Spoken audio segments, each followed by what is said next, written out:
Ladies and gentlemen, welcome to Wrestling Gold. From hours and hours of archival footage, we've selected a group of special matches that we know you're going to enjoy. So let's get down to ringside to our guest commentators, Dave Meltzer and Jim Cornette. Lightning doesn't always strike twice, and in the tag team of Tommy Rich and Eddie Gilbert, in trying to recreate the Fabulous Ones, it didn't exactly happen. However, even though that they were not a roaring success as a team, this match against Phil Hickerson and the Spoiler was quite a bloodbath. Well, you have to remember, Tommy Rich, a former NWA World Heavyweight Champion, and Eddie Gilbert, a man who would go on to great success as a singles wrestler in this industry. At this time, Rich was on the way down, Gilbert was on the way up. They teamed together to take on Phil Hickerson and the Spoiler in a Tennessee street fight where anything, and we do mean anything, was legal. This is Tommy Rich and Eddie Gilbert when they were the Fabulous Ones in a street fight against Phil Hickerson and the Spoiler, who was later, or actually earlier as well as later, Frank Morrell. This is from the Mid-South Coliseum in Memphis, and this was a wild brawl. Tommy Rich, of course, by this point in time, he had been NWA World Heavyweight Champion for a short time. He'd been a huge star in Georgia. And what happened was the Fabulous Ones had left the Memphis area and had gone to the AWA. And they had come up with the idea, because the Fabulous Ones were such a big hit, of trying to recreate them with Tommy Rich and Eddie Gilbert. But unfortunately, Even Jackie Fargo couldn't launch this ship. Yeah, I mean, unfortunately for Tommy Rich and Eddie Gilbert, who were very good wrestlers at the time, it would be like trying to bring in four new guys and copy, say, the Beatles or the Rolling Stones or something like that and give them the same name. It just didn't have a prayer. Yeah, the new Fabulous Ones was not the shining moment of either Tommy Rich or Eddie Gilbert's career. Of course, Tommy had been a prodigy when he was a young man. He was from Hendersonville, Tennessee. It wasn't... He was in the business 2 years when he was taken to Atlanta, and he got over as, at one time, the hottest babyface wrestler in this country, courtesy of Superstation TBS. He got the NWA World Heavyweight Championship and held that for a week in a title switch with Harley Race, but unfortunately, making a lot of money at a very young age gave Tommy some problems. He came back to Tennessee to try to recreate his past success, and this was at a time where he was still in his prime and could still go, but had a lot of demons following him. Eddie Gilbert, on the other hand, this was the time where he was making his first inroad as a major star. He'd been partners with his father Tommy when he first started out, and then with Ricky Morton. Yeah, Eddie started probably 17, 18 years old? Eddie couldn't even get a license to wrestle because he was starting to wrestle before he was 18 years old. He had to go to states where they didn't have commissions so that he would be able to wrestle, like Missouri and Tennessee. Malden, Missouri. And then later on he got his license, and in this match, this was one of his first really big pushes, and Eddie was soon to become a great single star in his own right, and already his talent was beginning to come out. Yeah. Because Eddie, I think, in some ways, at least in athleticism, was able to surpass his father, Tommy Gilbert, who'd been a star in Memphis for 25 years. Eddie here would be about 22 or 23 years old, and Eddie missed his high school graduation because he was wrestling that night. Oh, exactly. Well, who's going to go to your high school graduation when you're booked, for heaven's sake? I don't know about that. But everybody thought that Eddie was going to end up being a wrestling magazine writer or a photographer, because that's what he started out as. And as a matter of fact, I spent a lot of time shooting pictures at ringside next to Eddie. That's the way we both got in the business. And another guy who would play an important part in both of our lives got in the business as a photographer, Paulie Dangerously. Paulie would be the guy who would end up taking over ECW after he screwed Eddie out of his job, and Paulie'd be the guy that I'll end up one of these days going to jail for punching in the face. But that's a completely different story, because right now, this match, Phil Hickerson and the Spoiler were longtime friends, longtime tag team partners. Spoiler, as you mentioned, was Frank Morrell. He was better known to a lot of fans in the mid to late 80s as the French Angel. And Frank was a guy who...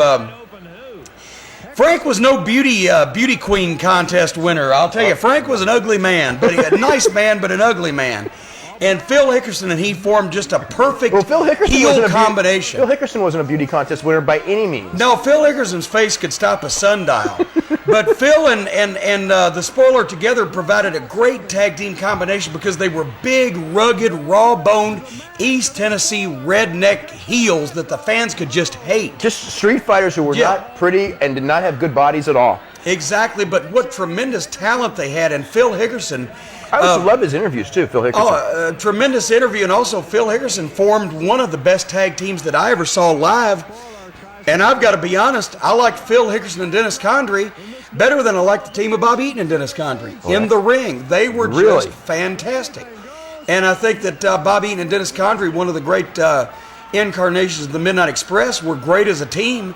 But it was Bob Eaton and Stan Lane that attracted most of the attention. Hickerson and Condrey were just the epitome of a Southern heel tag team. Look at all that blood on Tommy Rich's shirt. Tommy Rich was a great bleeder. Tommy Rich was a free bleeder. I don't know what Tommy's plasma count was, but Tommy would definitely, he could bleed when he was shaving enough to where you'd think you'd had major surgery performed in the bathroom. And of course, the referee, Paul Morton, the father of Ricky Morton of the Rock and Roll Express, who was a longtime referee in Memphis. I wonder if, like, all those girls that chased Ricky Morton would look at Paul and go, "This is what Ricky's going to look like when he gets old." I don't think that the girls that chased Ricky Morton really took a good close look at much of anything, or elsewise they would have seen the long line and figure, well, I should have been chasing guys like Jim Cornette because at least there was nobody in line there. This match is we should get back to this match because this is a we sound like brawl. a WCW announcing crew here, folks. But I'll tell you what, no, in all seriousness, this is the brawl. Kind of match that the Tennessee fans were brought up on: blood, guts, violence, the intimidation. Cowboy boots to the head, cowboy boots to the head, chains and ropes and brick sticks, pots, pans, and tin cans, and a pile driver on the concrete floor. This is the kind of action that the people saw every Monday night, and that's what kept them coming back. Wow, I didn't see a Hurricane Rana in this match. Hey, there's nothing wrong with Hurricane Ranas. Nothing wrong with Hurricane Ranas. In their right context. In their context, but I didn't see one Not in this match. And I see 8,000 people in seats. What is this, Lance? Is he putting on... What's Tommy Rich doing there? He's putting on a mask? Tommy Rich putting on a mask because he got the spoiler's mask off, I think. Oh, wow. That was off camera there, but the spoiler was well known at that point for using a loaded mask. Oh, okay. As a finishing maneuver because there was something metal in the forehead of his mask. Hickerson goes for the backdrop. Eddie Gilbert leapfrogs, and there with the loaded mask comes Tommy Rich, and that could very well be it. There it is. Tit for tat. The team of Hickerson and Spoiler got a taste of their own medicine by cracky. In this match at the Mid-South Coliseum in Memphis, we have two outstanding tag teams, the Rock and Roll Express in another match against Randy Savage and his brother Lanny Poffo, and of course Angelo Poffo, 6033 in the corner. Well, that's right, 6033 for a very good reason, because Angelo Poffo there to instruct, according to Savage and Poffo, not obstruct, but you'll see that in the battle with the Rock and Roll Express, Savage and Poffo need every advantage they can get. Got four good athletes involved here in Morton and Gibson. I'll guarantee you one thing, you're going to see a lot of things originated because Savage and Poffo were innovators in their time. This is another match from 1984, and you got two of the quickest paced and fastest break offense teams in the business, the Rock and Roll Express, when they were young, against Savage and Poffo, with good old 6033 Angelo Poffo in the corner. Yeah, why don't you tell them the story of 6033? Angelo Poffo set the world record for consecutive sit-ups, 6,033 sit-ups, and it was in Ripley's Believe It or Not. And Guinness Book of World Records for a while. And in the Guinness Book of World Records for quite a while, and 6033 has become synonymous with Angelo Poffo. He does not hold the record any longer, although he held it for many, many, many years. And I'm just thinking about, what you would feel like after doing 6,000 sit-ups.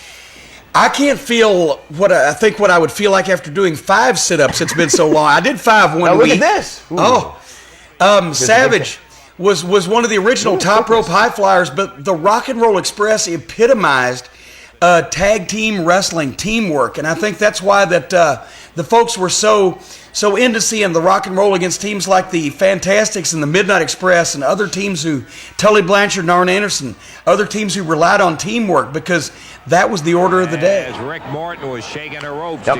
Savage and Lanny Poffo, of course, are brothers, although when they both were in the World Wrestling Federation, it was never publicly acknowledged. It's not a secret either.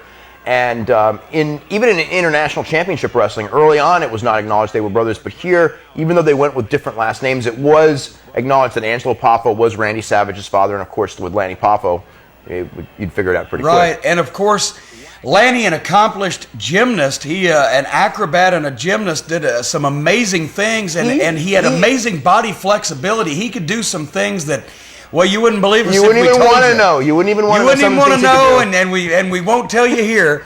And Savage, of course, played semi-pro AAA ball. It was double A. Was it double A? I think he went up to double A. I didn't know he played for Arn Anderson, but that's beside the point. Actually, I'm not up on my baseball like I am on wrestling, but he did play semi-pro baseball. Now, did Lanny Poffo, this is a question, did Lanny Poffo originate the moonsault? Because, of course, the guy who popularized the moonsault was the Great Muta. I don't believe that he did, because I have seen Chavo Guerrero do backflips off the top rope in the 70s. That was a moonsault block. I don't remember him doing the moonsault press. Chavo. You know, I think that one is subject to debate at a later time, because Savage with the trademark axe handle. And folks, that's one reason why his knees are so bad today, because you do that for about 10 years in a row, 5 times a week, and it will play havoc with your bone structure. Especially when you're doing it after the age of 40, where he was still doing it.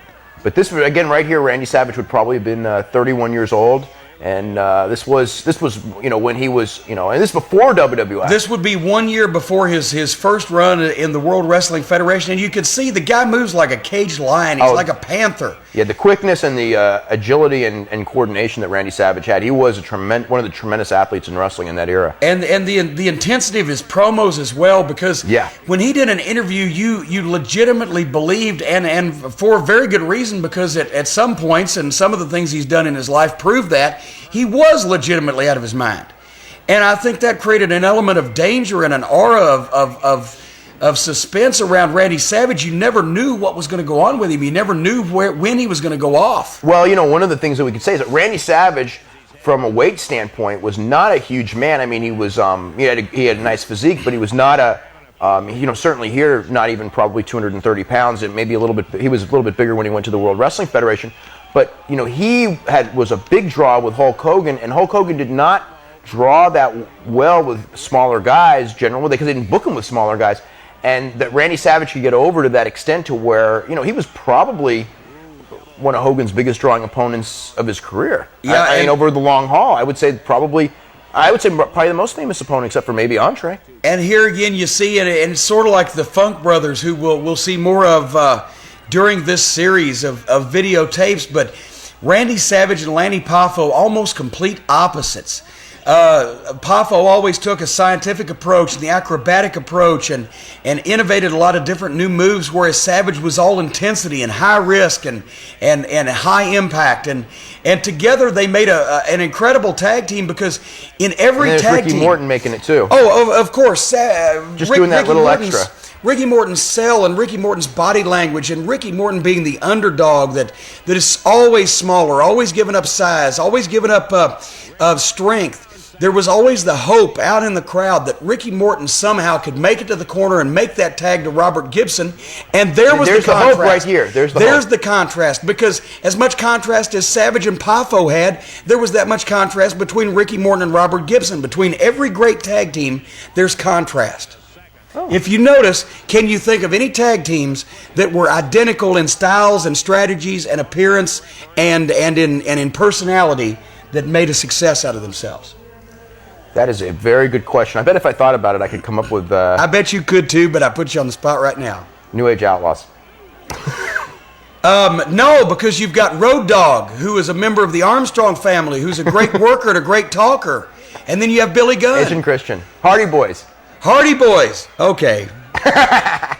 Although you had the one risk taker and the one who was more... the Hardy Boys were sort of... I would say the Rock and Roll Express in many ways would be the forerunners of the Hardy Boys, as far as that smaller guy, underdog, rock star look. And as a matter of fact, if you want to know the truth, the Hardy Boys from Cameron, North Carolina grew up idolizing the Rock and Roll Express, who were the NWA World Tag Team Champions for most of the time that the Hardys were wrestling fans when they were kids. Yeah. Oh, and that's the one thing with Ricky Morton is he gets beat. He would get beat on, and he would give you that little bit of hope, and you just can't wait for him to get to that corner and make that diving tag. And again, he didn't get it. And the heart and the size of his heart and the size of the fight in the dog instead of the size of the dog in the fight was Ricky Morton's It was his mainstay. And now Savage comes around to try to drag the opponent down to the floor so that Ricky Morton can't make the tag. So now as soon as the referee is distracted, guess what happens? Ricky Morton gets to the corner, but it's too late. His partner was gone. Yeah. This is that is the art of storytelling right here. There's no tag team matches that are allowed the time and that have the competitors and that have the individuals to be able to tell stories like this anymore. And here he's thrown over the table.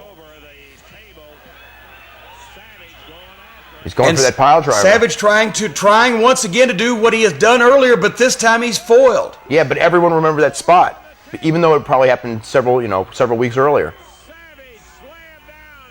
And that's something that once again, in this era of wrestling, a lot of money's being made and a lot of guys are going to the top, but a lot has been lost as well because so much happens so quickly that you don't have time to remember what happened a few weeks before. And then when Robert Gibson gets that tag, and Robert Gibson comes in and sends Savage flying and sends Poffo flying, that's a message right there. That's saying that Ricky Morton's hard work finally paid off. We have waited and waited and waited to see this, and now the Rock and Roll Express has a chance to win this thing. Look at this, setting up a superplex, which was an innovative move back in that era. But watch out for 6033. Angelo Poffo, noted for two things, by the way. Number one, the sit-up record. Number two, for being the cheapest man that ever lived. He would go to a restaurant and get packets of ketchup and make tomato soup at home for weeks upon end. There's a disqualification for Angelo's interference. Or is it for Ricky using the boot? It's for Angelo's interference and for Ricky using the boot. I think they've called it off here. Yeah. But the point is that everybody in the Mid-South Coliseum, the only thing that they wanted to see was these two teams fight again. This is great. And that's the object of the game. With Savage and Ricky Morton. A boot. Disqualification in 13:06. The winners will be Morton and Gibson. We go next to San Antonio, Texas, and Dory Funk Jr. is facing Dick Slater, and this match has some very interesting overtones. Well, not only was Dick Slater a great star in his own right, held the NWA World Tag Team Championship several times with Cowboy Bob Orton Jr., but Dick Slater's body language and mannerisms and style of wrestling emulated Dory Funk Jr.'s younger brother, Terry Funk, so it's almost like seeing brother versus brother when Dory Funk Jr. tackles Dick Slater. Welcome back, ladies and gentlemen, to Southwest Championship Wrestling. Here, this is going to be a classic match in a totally different vein. It's Dick Slater. Is that the Southwest Heavyweight Championship in San Antonio? Absolutely, and I'll tell you, this is almost going to be like a situation where Dory Funk is going to be wrestling his own brother because, as you and I both know, Dick Slater took so many of his mannerisms and even his appearance and his body language from Terry Funk. Oh, yeah, when you watch just the way he was walking around the ring. And, of course, Dory Funk Jr., this is when Dory Funk Jr. had really trimmed down, for endurance because he doesn't look nearly as large as he did. But Dory Funk Jr. was one of the smoothest in-ring performers I ever saw who could do every style. I mean, he... every territory that he went to, I don't know, it's like his wrestling was, it's very different. There's no playing to the crowd in a Dory Funk Jr. match. It's all wrestling. That's right. Dory Funk Jr. was one of the obvious picks to be NWA World Heavyweight Champion from the time that he debuted in this business, which I think was in 1963. And did he not win the belt then? 69. Only 6 years later. It's not often in those days that a guy with only 5 or 6 years experience in this business would be the World Heavyweight Champion. At the time he won it, except for Luthez, he was the youngest champion, I believe. Exactly, at 27 and still didn't have any hair. That's right. But the point is, at that time, they didn't care whether the world champion was bald or not. They cared whether he could wrestle. And Dory Funk Jr., he had it in his bloodlines from his father, Dory Funk Sr., of course, his younger brother, Terry Funk. But Dory and Terry wrestled completely different styles. Dory is not a fireball personality. He'll be the first one to tell you that. He wasn't a flashy, outspoken guy who wore fancy robes. He went in and he did the job that he had to do, which was wrestle. And he did it more smoothly, more professionally, and more accomplishedly than almost anybody else in this business. A lot of people, with the possible exception of maybe Ric Flair, I think people would rate Dory Funk Jr. maybe as the greatest champion of at least that era, from the 60s on. I would rate him as the greatest in-the-ring champion in terms of this. There's two types of world heavyweight champions. There's the world heavyweight champion of Nature Boy Ric Flair, or in the WWF of a superstar Billy Graham, who the people would come and pay to see on their own. And then there's the type of world champion that the NWA relied on for so many years, who was the type of champion who could wrestle any style against any opponent and make the local hometown favorite look like a world beater. No matter who it was, even if they'd never even met, Dory Funk Jr. could go out and could wrestle an hour, could wrestle 90 minutes, and could have a fabulous match with anybody. And that was the type of champion that the NWA relied on, and Dory Funk Jr. of those type of champions was the best. Yeah, and I remember, he was legendary, him and his brother in Japan, of course, and in many, many places that they went, Florida and all that. The interesting thing, is as great as Dory Funk Jr. and Terry Funk were, in Amarillo, they never were as big as their father. Well, of course not, because you can never follow in the footsteps of a guy that... Now, watch, that's Terry Funk right there. Yeah, Dick Slater. Slater's body language and mannerisms are so much like Terry Funk's because Slater idolized Funk. And so this is almost like watching a Dory versus Terry match, which, as you know... Only happened once in Japan, and after 56 minutes, Dory Funk Jr. was the winner. Yeah. And I think simply because of the fact of the seniority factor, Dory being the brother by 3 years older, I think that's why he got the win. But... it was an international tournament, so I think that Dory won the tournament, so it kind of had to be.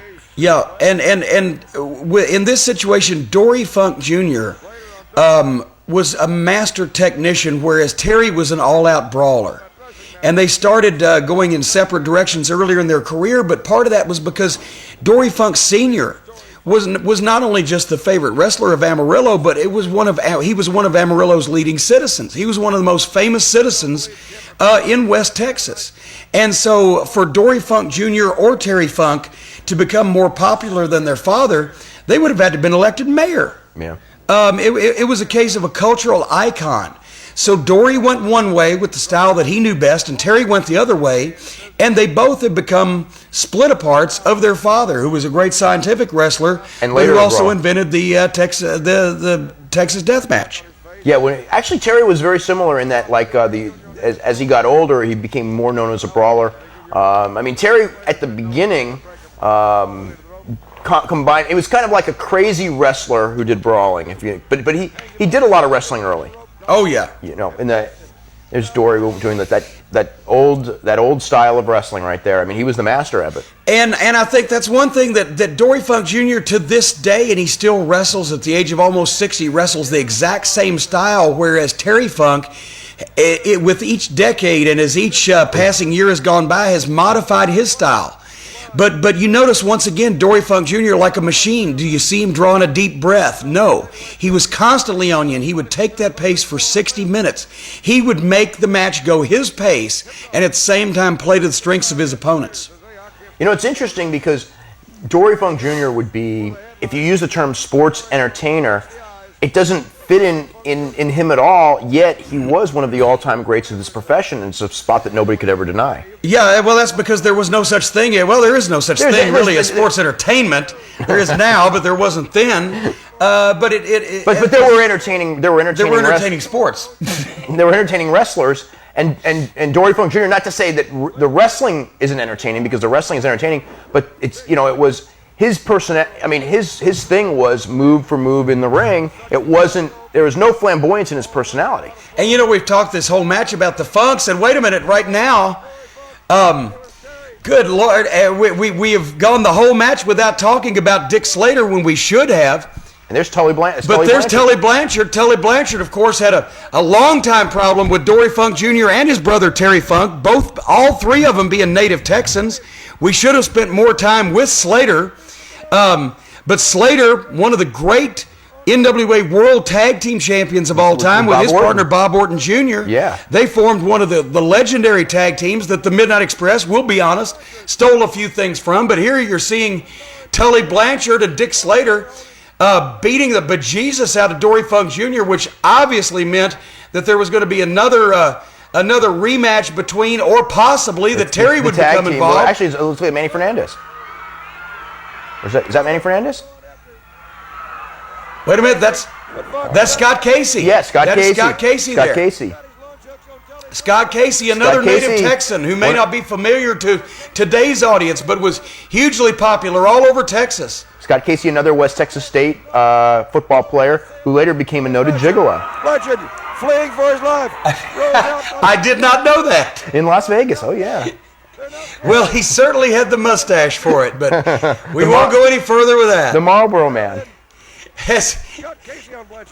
And there's a malfunction at the junction in San Antonio. That's what they used to say. Who was that? Ed Whalen with malfunction at the junction, right? I believe Blanchard was silly enough to crawl in that ring with Dory Jr. As mad as this man is over his brother being injured, and Blanchard has got more guts than he's got sense. Guarantee you that Dory Funk Jr. swung him off that rope. We go from one of the classic scientific wrestlers of all time in Dory Funk Jr. to one of the bloodiest brawlers of all time, and we have a steel cage match with Tiger Jeet Singh against the one and only original Sheik. This match, of course, takes place in Toronto, where the Sheik had ruled for years and years as the undefeated king of wrestling. But Tiger Jeet Singh, especially with the tremendous local Hindu population behind him, was determined to end the Sheik's reign of tyranny in Toronto. Inside of a cage. Inside of a cage. Here we go. We got the Sheik and Tiger Jeet Singh. Tiger Jeet Singh, whose son Tiger Ali Singh had a very brief and unspectacular tenure in the World Wrestling Federation. Tiger Jeet Singh in Japan, he's a legend in Japan. And of course, we're here in a cage match. In Japan, he's considered one of the luckiest guys in that Antonio Inoki in the 70s was blocked from using most of the NWA talent because it would work for All Japan Pro Wrestling headed by Giant Baba. So Inoki had to create his own opponents, and he created this angle one time where he was on a street at a department store, and this crazy Indian guy attacked him and beat him up and everything, and it led to years and years of matches, and it was Tiger Jeet Singh who became a legend in Japan because when Antonio Inoki was in his prime, Tiger Jeet Singh was probably his lead rival, and it led to later when the war got out of hand between All Japan and New Japan, Tiger Jeet Singh jumped for a huge money by the standards of the time. He was one of the highest paid wrestlers in the entire industry while working for All Japan, and he wasn't any good. I hate to come here right out and knock somebody, although I've done it a bunch, but let's face it, Tiger Jeet Singh was probably one of the worst main event superstars of all time. Of course, Tiger Jeet Singh now is a very wealthy millionaire living on the outskirts of Toronto running an import-export business, and he made all that money through wrestling because in addition to being a major star in Japan, Tiger Jeet Singh was also a huge star in Toronto where there's a very large Hindu population.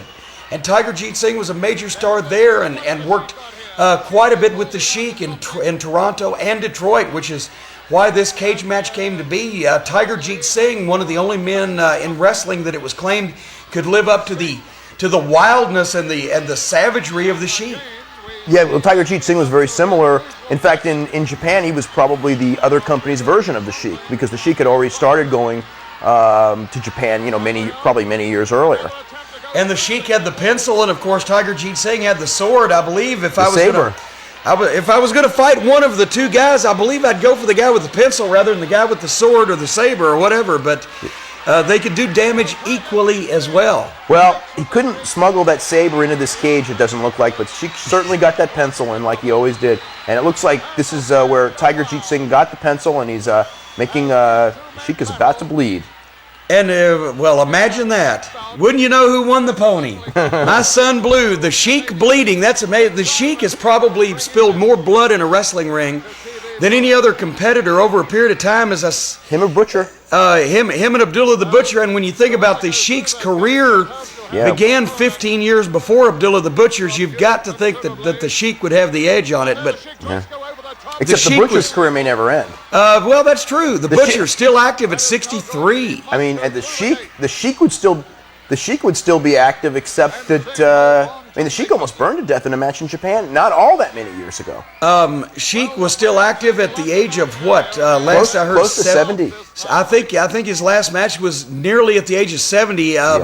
He may go to challenge Luthez for that record. Of course, I don't know about the quality. Mae Young. Well, there you go. But on the distaff side, the Sheik may be older than Luthez when he wrestles his last match. I don't know if the quality would be the same. However, I don't think he's going to make it. Too many health problems. But for years and years, as we've said, the Sheik, one of the top names in this profession, and a name that through the wrestling magazines and through the trade journals was known worldwide, not only nationwide but worldwide. It has taken so many tours of Japan and so many different tours of the different wrestling territories. The Sheik was a man to be reckoned with for so long in this industry. Yeah, and Jeet Singh, he went to Japan for the last 25 years, and as a regular for years and years and years, and he was a main eventer up until, I would say, about 1990, and then he went to a lot of the smaller companies, so he worked his way down the food chain. But when you talk about being hardcore before hardcore was cool, once again with the they did a lot of bleeding. With the proliferation of things, and now this cage match will be won when the one man gets out the door. That's the rules of this cage match. With so much blood and weapons being involved in today's wrestling, you got to remember the Sheik, the first man to throw fire. The Sheik, the first man to popularize the use of a snake at ringside. Sheik, obviously. Not the first man ever to bleed in a wrestling match, but certainly one of the men to make it more popular than almost anything else. So the Sheik was doing these things in the 50s and 60s that a lot of people are taking credit for doing today. Oh yeah. Well, in this match, you can see it's bleeding and it's punching. You certainly are not going to see a lot of fancy wrestling moves, but this is a cage match, and it's it's the cage brawl, and it's what. And part of it had to do with the emotion. The wrestling didn't need to be there because, once again, in Toronto, as we said, with the huge Hindu population, Tiger Jeet Singh, a tremendous hero. Whereas the Sheik, on the other hand, had such an uninterrupted streak as being undefeated for years and years. Even Andre the Giant, the famous match in Toronto. Andre the Giant's first appearance in Toronto, after 7 years, they thought the Sheik's winning streak would come to an end, and it didn't. Yeah. Andre was burned by a fireball by the Sheik and counted out of the ring. So in that case, the Sheik, somewhat unbeatable as far as the fans were concerned. They were constantly trying to find a new hope to take the man down. But he always teased it. He always teased it. He was unbeatable, but he was not not invulnerable. Not invulnerable in that in every match he came within a hair's breadth of being beat. The Sheik's matches, by the standards of that era, the Sheik had short main event matches because most of the territories had long matches, and they were just, there would be one guy, Sheik would make the one guy bleed, he would come back, the Sheik would bleed, and then the people would think the Sheik was about to lose, and then somehow the Sheik didn't lose. And once again, we've got to remember that that's the big Cobra Claw right there. Yeah, in the longevity of today's careers with the high impact style, you got to remember that at this point, when this match took place, the Sheik had been a main event attraction for almost 30 years in this profession. That's right. And still on top. Because I would say right here, I'm guessing the Sheik would have been about 52 years old about the time of this match. I can't disagree with that. Yeah, I'm just guessing. It's been so long since I've seen his driver's license. I'm not even sure myself. But I know that the Sheik of Araby made his debut in this profession sometime around 1949, 1950. Yeah, late 40s, I think. And this match would have been in the late 70s. So once again, we're talking about a 30-year span, still on top. You've got to think of how many tickets has this man sold to see him wrestle. How many fans has he drawn? We could be talking Babe Ruth and Lou Gehrig type of totals for some of these guys like the Sheik and Bruno Sammartino and Dick the Bruiser and guys who were on top for so many years. Crusher, people like that, sure. Bockwinkel. There's Jeet Singh making the big comeback. Sense the crowd is just going crazy for this comeback. And once again, anytime. Oh my God! And Tiger Jeet Singh makes the classic error. He hit his man so hard he knocked him right out of the cage. So even while getting his keister kicked, the Sheik manages to come out on top. Yeah. But I bet there'll be another day. I'm almost positive there was a rematch. There always was. The Sheik, a very fortunate winner Well, Tiger Jeet Singh trying to plead, but obviously the referee, who may very well have been on the Sheik's payroll, we're not sure. Oh, actually he was.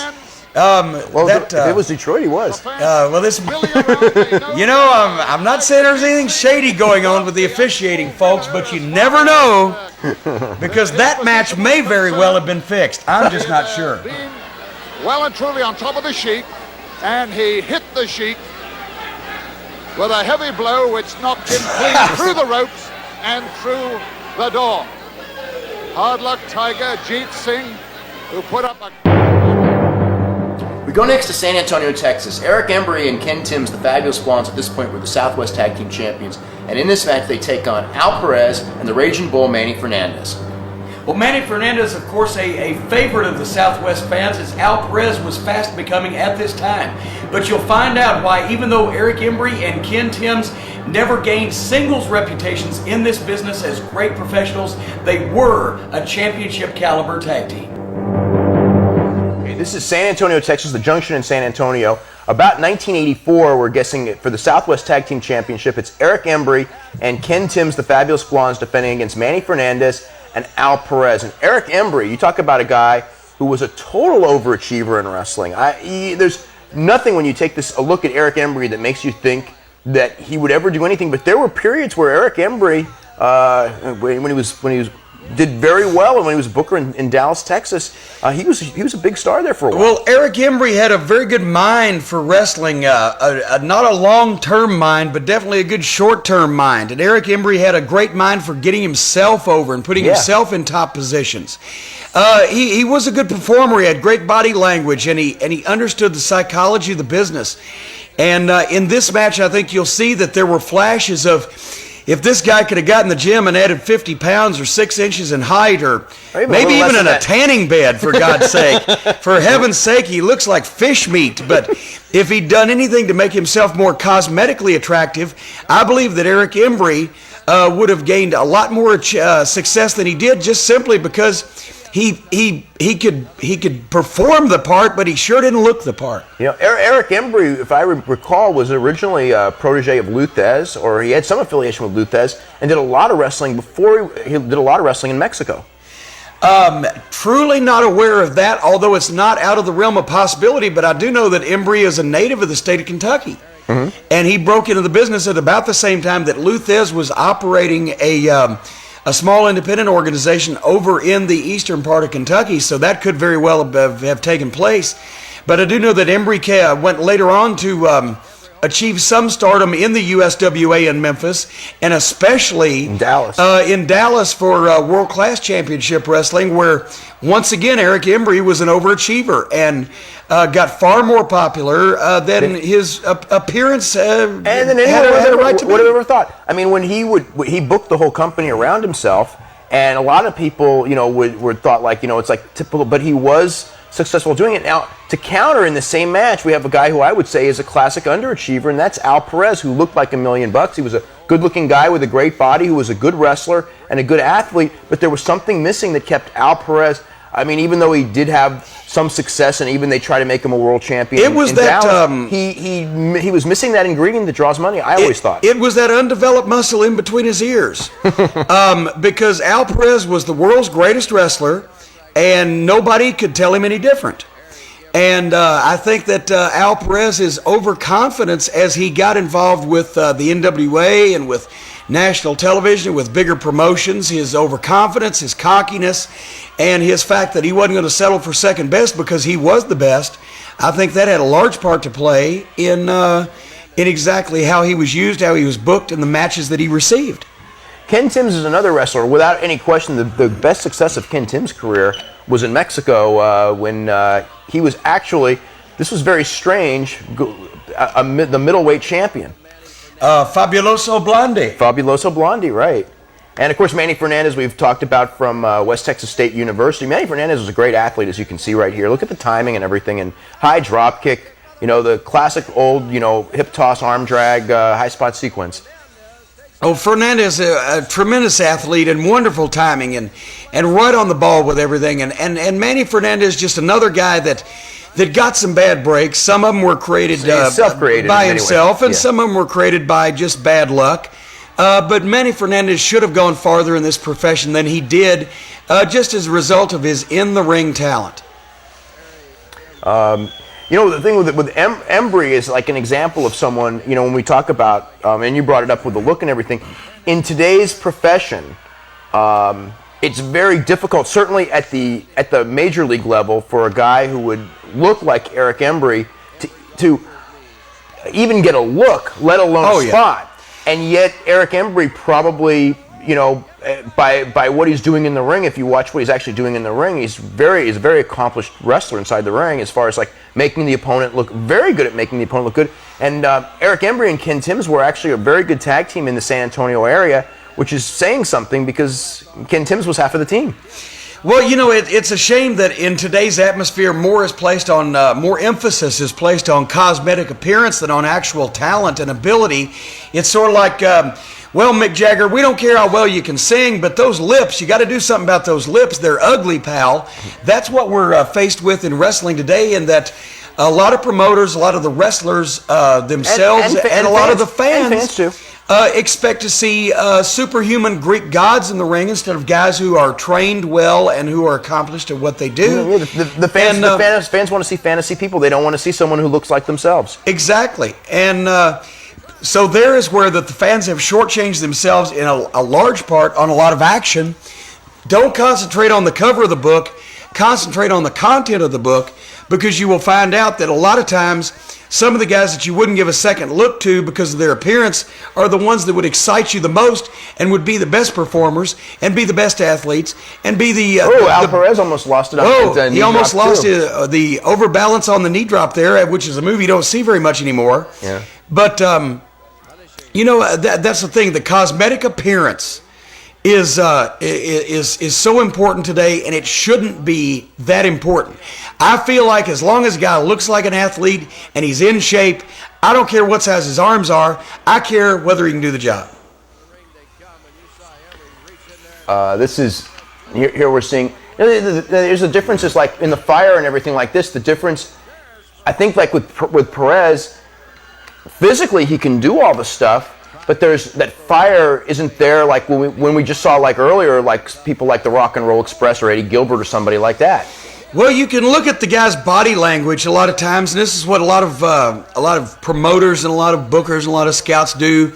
The body language is one thing, but the facial expression is another thing. And Al Perez's body language may be telling me one thing that his facial expression doesn't tell me, because his facial expression doesn't tell me anything right now. Yeah. Now, Manny Fernandaz, I always thought has very good fire, which we'll probably see very shortly. To connect with the people, you have to have a combination of a lot of different things: body language, facial expression, talent, charisma, agility, ability, strength, speed, stamina, etc. But one of the most important things is, are you a human being to these people? Well, do they care about you? Do they care about you? Yeah. Can they relate to you? And that's some things that sometimes a guy just has it, and sometimes a guy doesn't. Tom McGee, where did that name come from? It came right from your mouth. It came right from my mouth, and that's a classic example of the guy that had everything except nobody cared. Well, he had everything except he couldn't wrestle. But nobody cared. No, I mean, he had the look. The Ultimate Warrior couldn't wrestle. Yeah, but people... The Ultimate Warrior couldn't pull a greasy string out of a cat's ass, but they loved him. Timms with an elbow. Perez down for a count of 2. Timms thinks it should have been 3, and it was awful close.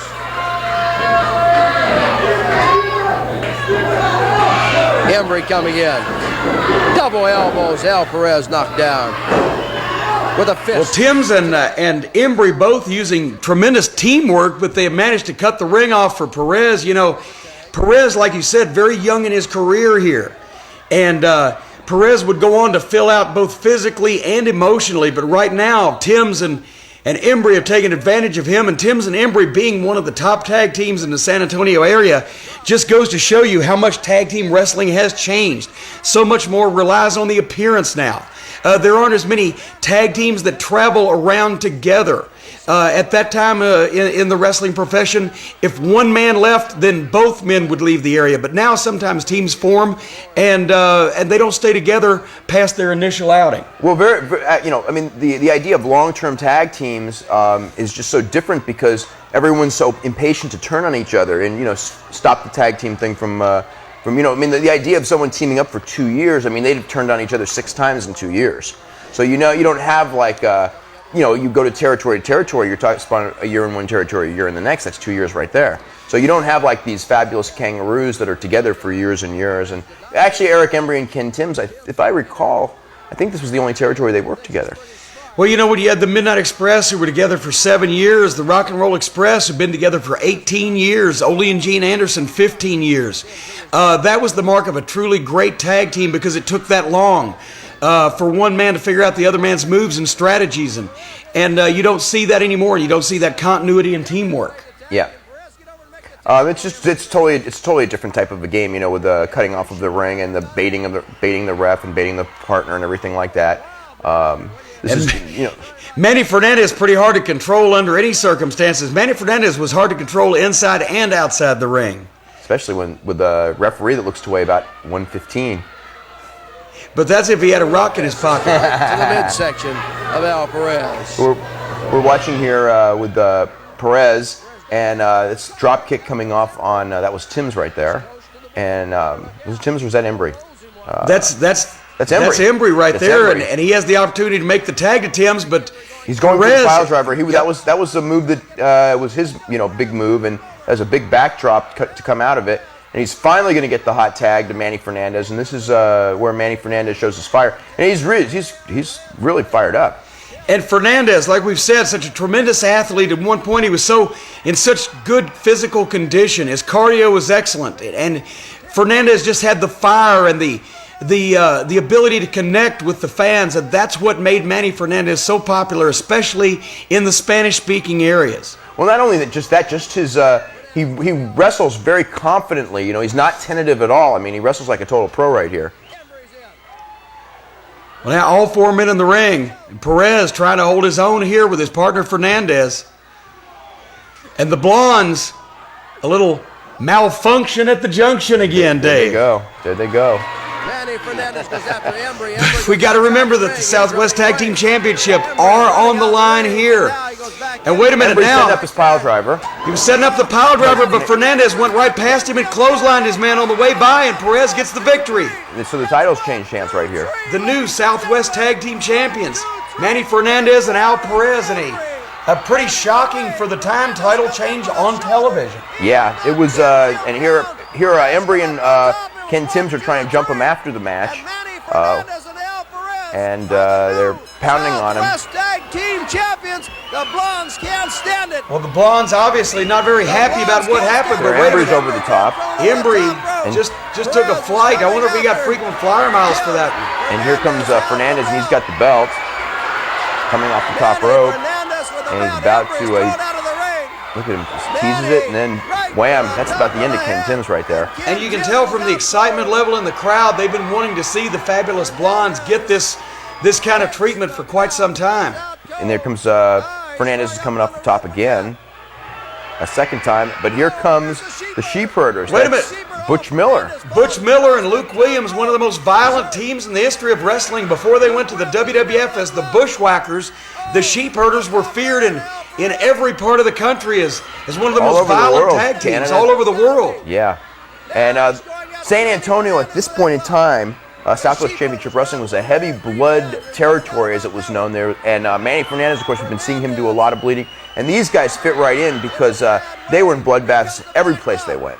The Sheep Herders, they loved blood, they loved violence, and they loved mayhem, and that's why they fit in very well down in San Antonio in the wilds of Texas. And Fernandaz looks like he's going to be arrested for WRAF, walking recklessly and attempting to fall. Oh, God. Here comes Butch Miller, and here comes, that's Bobby Jagger's in there. Bobby Jagger, some of the other popular wrestlers, saving the day for Perez and Fernandaz, but now covered in blood, and the Sheep Herders, this would have probably been the introduction of the Sheep Herders as the top tag team replacing the Fabulous Blondes in that area. I would have had to think that would have been an early Sheep Herders appearance. The next match that we're going to is historical in nature. The World Heavyweight Championship changed hands very few times in the 70s, and this is one of them. It was a match where Harley Race captured the championship from Terry Funk in Toronto, Canada. February 6, 1977, the date, the Maple Leaf Gardens, the scene, and Dory and Terry Funk, who had been the only brother combination ever to hold the NWA World Heavyweight Championship, Terry Funk unseated by a former champion himself, handsome Harley Race. Funk went into this match with a bad knee, and that would play a very important role in the closing moments of the contest. Now, this is a historical match. We go back to February 6th, 1977. This is Toronto, Ontario, Canada, Maple Leaf Gardens. Terry Funk is defending the NWA World Heavyweight Championship against Harley Race. And one of the things we have to mention is world title changes at this point in history were very, very rare. Champions usually held the title for years at a time, and Terry Funk had held it since December of 1975 when he beat Jack Briscoe in Miami. And there's that Terry Funk kneeling headbutt. And Terry Funk looking quite a bit different. This is Terry Funk at the age of 32, Harley Race at the age of 33.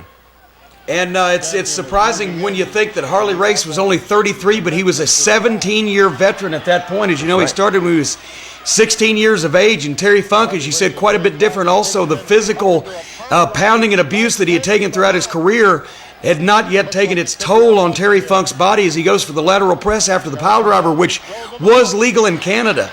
But you got to remember that Terry Funk had been champion for 14 months at that point. He beat Jack Briscoe, who had been champion since July of 1973 when he defeated Harley Race in Houston, Texas. Yeah, with the exception of a 1 week that Baba held it, but that's right. And before Jack Briscoe, Harley Race had a short run, but before that, Dory Funk Jr. held it for over 4 years, and those were all the titles. So that's the whole history from 69 to 77. So a title change, people would go basically their whole lives without seeing a world title change live, and in almost every arena, it was something extra special. And this is Harley Race taking some punishment there from Terry Funk. And Harley Race coming back. You know, you can see the old style here. This is something that the young wrestlers should pay attention to, the slow and methodical style, but the fans were with everything that happened. Everything that was done for a purpose. And I can't remember who it was, and I wish I could, but a great veteran once said, if you're going to do something and you don't make it mean something, why did you do it in the first place? And with Terry Funk and with Harley Race, every move meant something.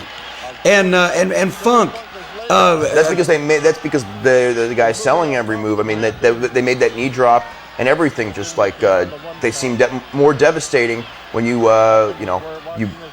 don't go, When you basically just don't go right on as if nothing had happened, right. Which is what happens a lot of times today. There's the old Billy Robinson backbreaker. Haven't seen that move in a long time. Joe LeDuc used that as well. Right. Race with a lateral press, and the referee, I believe, if I'm not mistaken, is the referee not Tiger Tasker? I don't remember the referee in Toronto. I mean, I remember the name Tiger Tasker, but I believe he may very well have been. But there's a flying head scissors. See, once again, Funk figures out a way to counter the one-arm underhand backbreaker. Terry Funk and Harley Race were two classic technicians of the day. And you've got to remember that Terry, a completely different style than his brother Dory Funk Jr. He was more of a roughneck. Terry was more of a wild brawler. But he could get in and have a scientific wrestling match with anybody at any time and hold his own just as well as anybody else. And look at the size of the ring in Toronto at that time. It was a 24-foot boxing ring. Oh, wow. If you notice, it's so much bigger. And look at the size of the apron.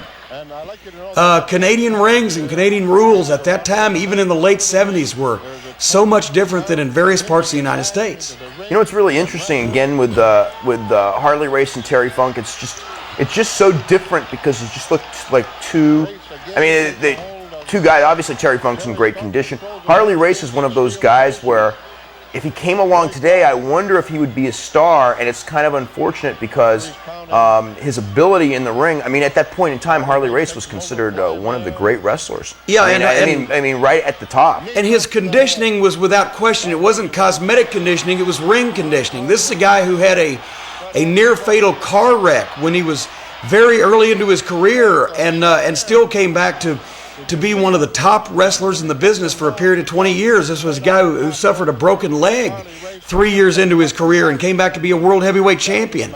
This is a guy who Both his kneecaps are like bean bags. His elbows have been broken and chipped to the point where they can't be repaired. He's suffered knife wounds. But this is the kind of guy that Harley Race was, just as tough as they could come.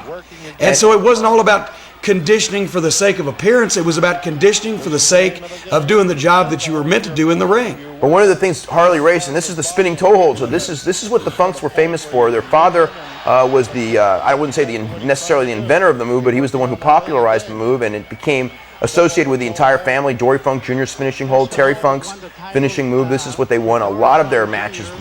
They would win a lot of their matches with a lot of their falls with. But now you got to take a look at the right knee of Terry Funk, which is heavily wrapped in addition to the knee pad. Terry Funk went into this match after having had a bad right knee.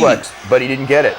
He went for the suplex, but Funk had weakened Harley Race to the point where he couldn't get the suplex. Harley Race was one of the first guys popularizing a lot of different suplexes. The big suplex slam, he wasn't the first guy to do it, but he popularized it. And look at that go behind and going in. He's going back to set up that spinning toe hold again.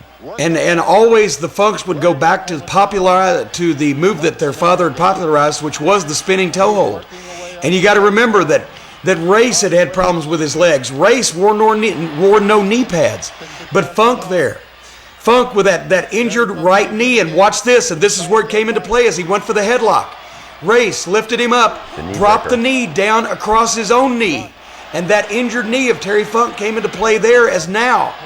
Harley Race, and I remember this as clear as day when I saw this on television when it first happened. Race would go to a very seldom used hold, the Indian Deathlock.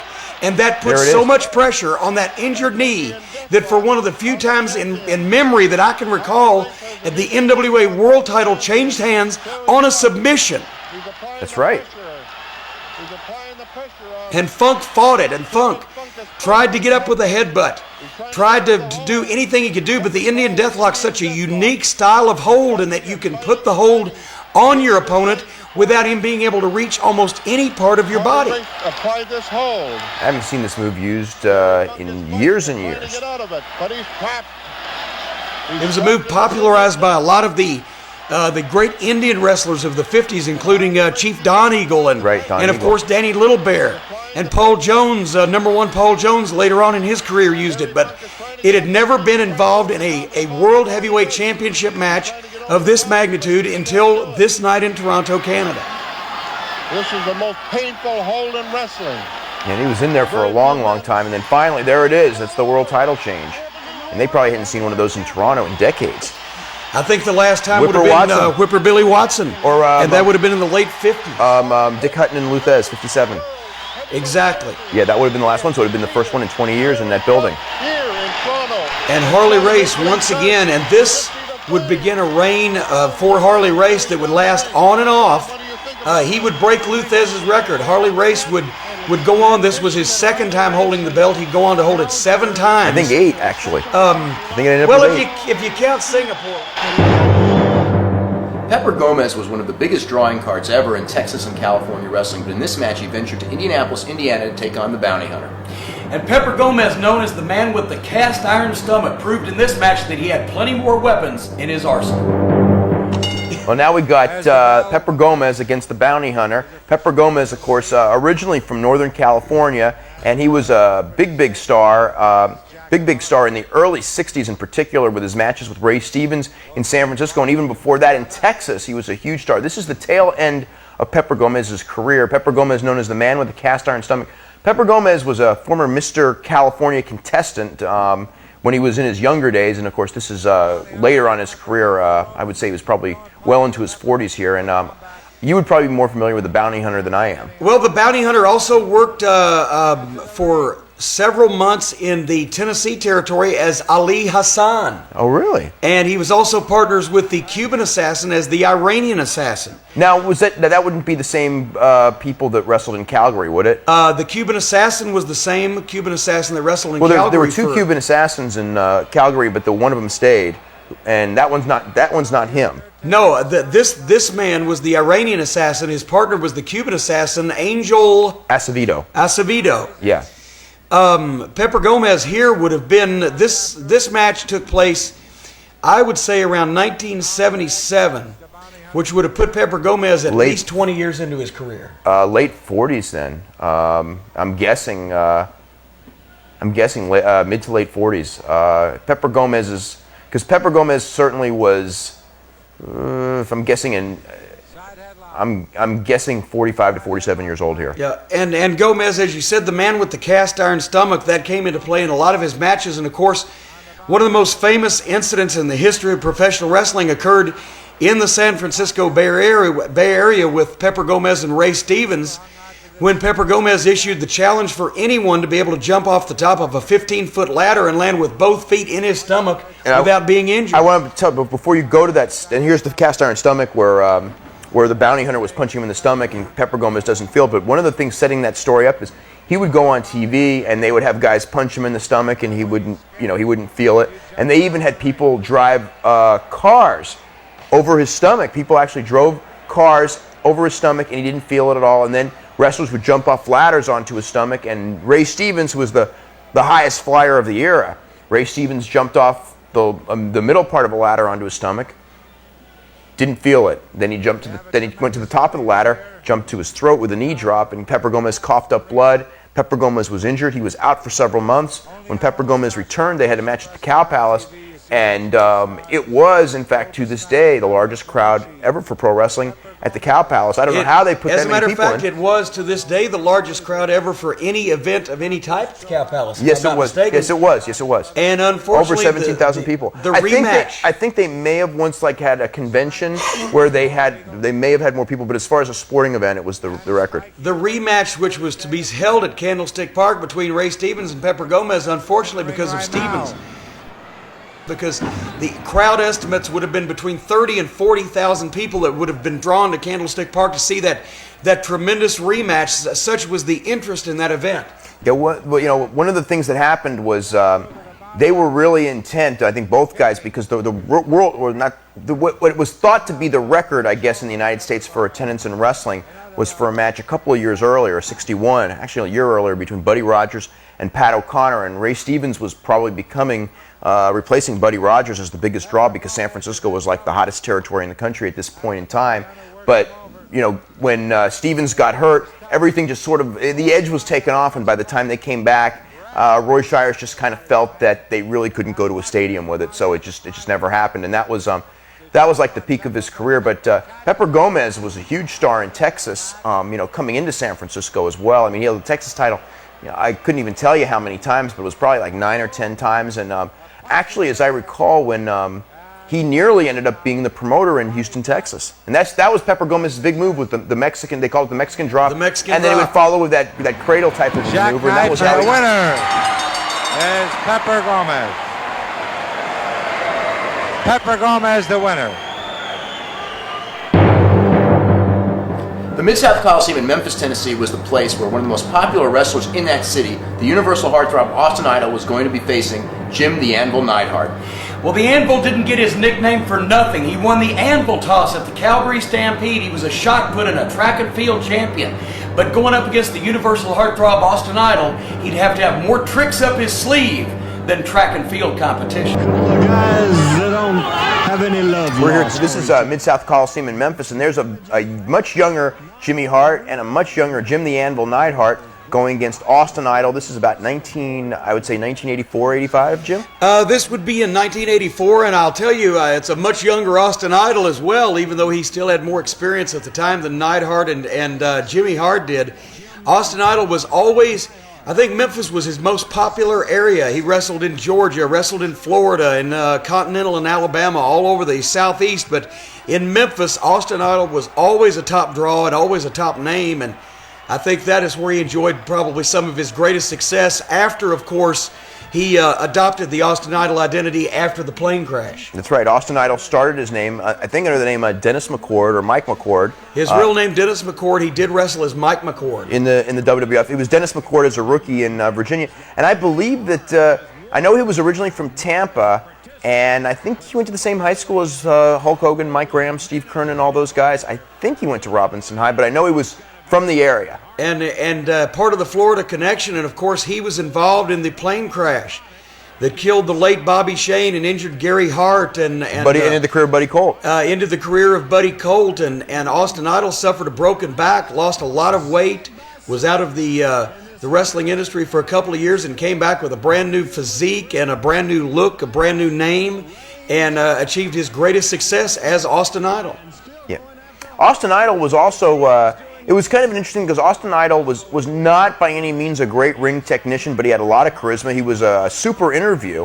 And at the same time, Austin Idol was also considered fairly difficult to deal with by promoters, wasn't he? Well, Austin Idol liked to do things his own way, and he had a little bit of money, and he had a few businesses on the side, and he didn't really need to do things that he didn't want to do, and that's why that he was considered notoriously hard to deal with, because if he didn't want to leave the house, basically he just wouldn't go. And a lot of times you couldn't depend on whether he was going to show up or not. Of course, in this match, he did show up because he's obviously being hammered right now by Jim the Anvil Neidhart, who, as you saw, in addition to Jimmy Hart at ringside, also had the Spoiler, who we've seen before, was one of Hart's men, who was also earlier known as the French Angel, Frank Morel, Spoiler at ringside for this thing as well. Yeah, and Jim Neidhart, of course, achieved his greatest success in wrestling as Bret Hart's tag team partner in the Hart Foundation. They had a lot of matches with the I think he achieved his greatest success in wrestling marrying into the Hart family. That was probably been his greatest success, but yeah, you're right. One of the things you can tell on this one, like a lot of these matches that we've seen from Memphis, the crowds were really huge. This one, as you can see, it's not as big a crowd when they did the long shots. This was not in that necessarily one of those shows where they did 8 to 11,000 people. Well, no, you got to remember when Memphis, the Mid-South Coliseum first opened up for wrestling in 1970.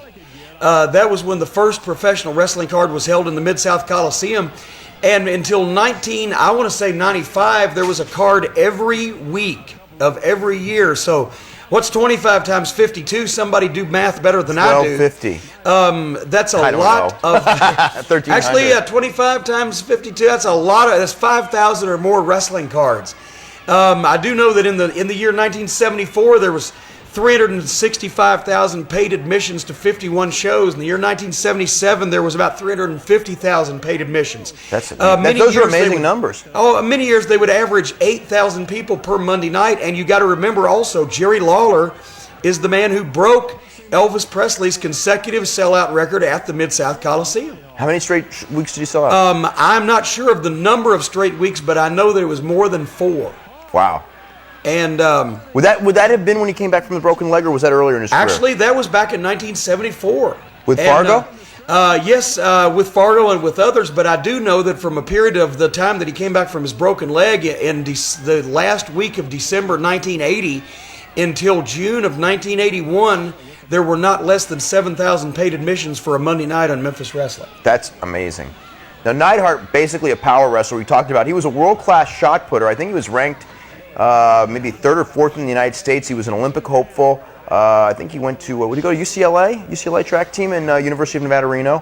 Played a little bit I don't think he played college football, but he tried to get on with the Cowboys just because he was just such a strong guy, and was in camp with the Dallas Cowboys, ended up in Calgary doing who knows what. And of course, Stu Hart loved, guys who were good athletes, that were power athletes, whether they were weightlifters, whether they were amateur wrestlers or whatever. And shot putters, bodybuilders. He trained some, and Neidhart was one of the strongest men in the world. I mean, he did 600-pound bench presses at a time when nobody could do that. So that's where he was. So he was known as a power guy, and he married Eleanor or Ellie Hart, and actually that pretty much made his career in professional wrestling because they took care of him afterwards. And this was, as we said, after Calgary, where he wrestled. Wait a minute, look at here. The Spoiler in the ring with that cane right across the back of Austin Idol's head, and Austin Idol was always known as a guy with a glass jaw. He could never really take a good hard punch to the face. That was Austin Idol's worst.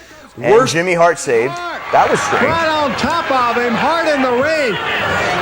And a disqualification on Hart. And now both of them, Hart is... Well, it looks like that there's a problem here with Jimmy Hart and Jim Neidhart. Well, Jimmy Hart, always noted for being a guy that could never attain very much loyalty from the men that he managed. And now Austin Idol, leveling the spoiler, leveling Jim Neidhart.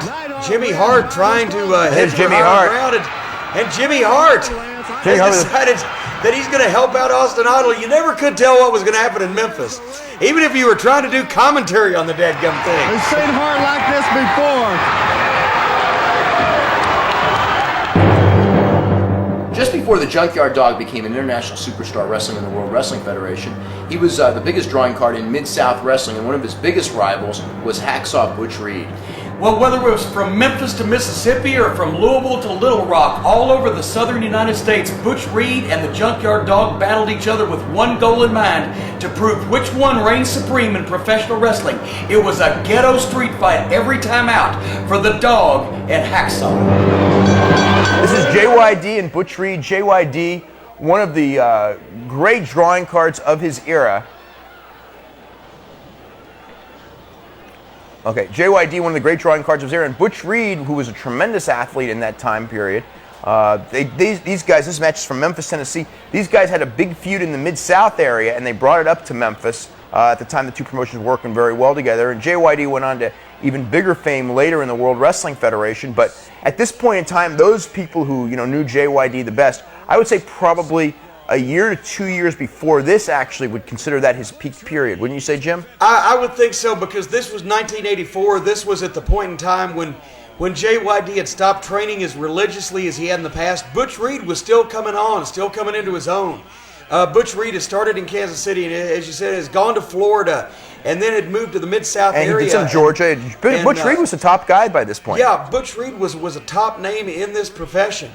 And this was a case where both these men were regular performers in Mid-South Wrestling out of Louisiana, but they had come to Memphis as part of the Mid-South and Memphis talent exchange program. There's that kneeling headbutt that JYD made famous when he went to the WWF with people like Terry Funk and Harley Race, and programs with people like that. And as a matter of fact, Terry Funk had been doing that for years. That's right, because we saw before JYD took that move. Because we saw, that's right, we've seen Terry Funk do that as well. But Butch Reed was young, and he was hungry, and he was everything that JYD was a couple of years earlier, when JYD became one of the most beloved stars anywhere, at any point, at any time in this industry. Junkyard Dog, from the period of 1980 to 1982 in the state of Louisiana, was a hero, was a god, was worshipped by not only the wrestling fans but the general population. At the time, race relations in Louisiana were not exactly with the 20th century. And when the black folks in Louisiana could turn on the television and they could see the Junkyard Dog, a major television star, a major sports hero, a champion, he rallied them, and the emotion was unlike anything that you could possibly ever imagine feeling anywhere else at any given time. If you went to Louisiana and you messed with the Junkyard Dog, you were literally taking your life in your hand, and I know that from personal experience. Well, one thing we should talk about is when Junkyard Dog and Michael Hayes, Junkyard Dog and the Freebirds, which pretty much made all of their careers, it was guys who, outside of Louisiana, I mean, really the Freebirds had worked some territories, but the mainstream fans and the mainstream promoters, they didn't even know the names of these guys, and then they went down and they drew 30,000 people to the Superdome, and it was kind of like, who are these guys and what's going on in New Orleans? It was a classic case of the right people being in the right place at the right time. You had the Freebirds, who were totally different, totally unlike any heel tag team that had ever been seen before. You had Junkyard Dog, that was beloved as almost no wrestler in any territory in the country was. You had the promotional genius of Bill Watts to get the emotion behind the wrestlers. And they went down there and they drew 30,000 people in the Superdome. And I remember being told firsthand the story that when Junkyard Dog was blinded by the Freebird hair cream, and he was at ringside for a match where one of his friends was trying to get even with the Freebirds, and the Freebirds had his friend down. There were people coming over the rail at the downtown municipal auditorium with guns in their hands, ready to shoot the Freebirds dead to make sure. There was a guy who got in the ring, wasn't there? Oh, many times. They were going to shoot the Freebirds dead to make sure that they didn't harm the Junkyard Dog, and that's the God's honest truth. That's the kind of of following and the kind of worship and the kind of emotion that the Junkyard Dog was able to elicit from the wrestling fans and the people of Southern Louisiana, it was unlike anything at any other time. And I'll tell you, there's been several times when I was ready to leave ringside and leave the Midnight Express by themselves when we were in the process of having matches with Bill Watts and the Junkyard Dog, because I didn't think I was going to live through the night. Yeah, I bet. Well, you guys, in fact, actually, you guys drew it at the Superdome, one of the larger crowds as well, a couple of years later. The Junkyard Dog and Cowboy Bill Watts against the Midnight Express set the attendance record for every major city in the Mid-South wrestling area except for the Superdome. We came $6,000 short of setting that record, and that record was set by Junkyard Dog and Michael Hayes in the dog collar match. Right. But as far as the other... the dog collar match, when in that match... If I'm right about this, JYD wrestled it when he was blind. Yeah, he was supposed to be blind, and they wouldn't.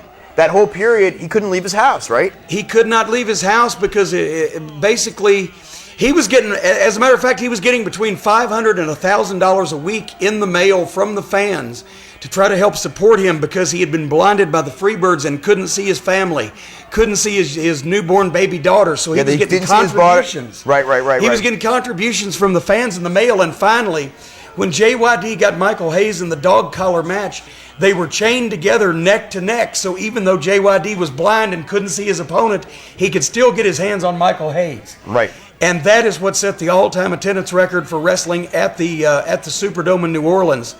And I can't imagine putting myself in Michael Hayes' place, because I was frightened enough when the Midnight Express took on Bill Watts and the Junkyard Dog and set those attendance records, because I was nearly killed in Tulsa, Oklahoma. Bobby Eaton was nearly killed in, I believe, Jackson, Mississippi. And Dennis Condrey was almost knifed in Little Rock, Arkansas. So it was a fun time to be had by all. But he isn't able to keep it there long as the referee. Well, Mid-South Wrestling, and in particular New Orleans, they called the downtown municipal auditorium the house the dog built. And just the emotion, it was like a Bruno Sammartino in Madison Square Garden, a Jerry Lawler in Memphis, a Ric Flair in Charlotte, North Carolina, but sometimes even magnified, because more than a sports hero, or more than than an entertainer, or more than someone that the people looked up to, the Junkyard Dog in that part of the country was considered a member of the family or a close friend, and to just it was frightening. It was frightening sometimes just to see how much that the people did love JYD and how much to what lengths they were willing to go to support him. Yeah. Now this of course would have been at its peak, and this is a couple of years past its peak. That Junkyard Dog nobody ever saw nationally. They saw a different Junkyard Dog, and he was at one point, I think, in the in the 80, I'm thinking 86 era. Except for Hulk Hogan, he was probably the most popular wrestler in the WWF, especially when he was doing the program with Terry Funk. This was his big comeback right here. But it was a different Junkyard Dog in those two different places. He was. Right here is where you started to see signs of JYD losing the body tone and gaining some weight. JYD lost his focus. When he went to the WWF, he started making a lot of money. The road schedule was harder, but the matches were easier. He didn't have a taskmaster like Cowboy Bill Watts staying on him, and he went from 275 pounds and ripped and shredded and rock hard to a 330 or 340 pound man who was still incredibly powerful but didn't have the speed or the stamina. There was the trademark JYD thump. That was the big power. The Junkyard Dog. In 1984, Rick Rude was getting his first professional break. He was wrestling in Memphis, Tennessee, and this is an example of seeing Rick Rude in action. Rick Rude and his criminal cohorts prepare to do dastardly deeds to a quartet of competitors. This is from, of course, the Memphis TV studio. There's Ox Baker, who was the master of the hard punch, and this is quite a different thing. Now, who's a Japanese assassin? I don't recognize him at all. I guess I shouldn't. And probably no one ever would. I think that in this instance, Rick Rude, who, as you see, is wearing a dress, oh my goodness, was forced to wear a dress due to a pre-match stipulation. That's one of those famous Memphis stipulations. He was forced to wear a woman's dress for a week, and he assembled Ox Baker, Jim Neidhart. Like China a little bit. No. I wouldn't want to insult Rude like that, but he assembled Ox Baker and Jim Neidhart and the Japanese assassin to teach these other gentlemen a lesson, to send out a psychological message to the guys that had forced him to wear this dress. And right now that is Keith Eric down flat on the mat. And I'll tell you, it's not going to get much better when Keith Eric is able to tag out to Tiger Mask or to Mad Dog or to Robert Reed, to their partner Robert Reed, who just don't have the size or the physique or the Dog overall meanness to match up to any of these guys. Mad Dog certainly doesn't have the physique, and here comes Mad Dog. I remember him from a little while in Memphis area. Mad Dog was at one time a member of the Bruise Brothers tag team with Porkchop Cash before that. Porkchop saw the error of his ways in teaming with Mad Dog and replaced Mad Dog with the Bruise Brother Troy Graham. Yeah. Now this Tiger Mask is Ken Wayne, right? Is that Ken Wayne?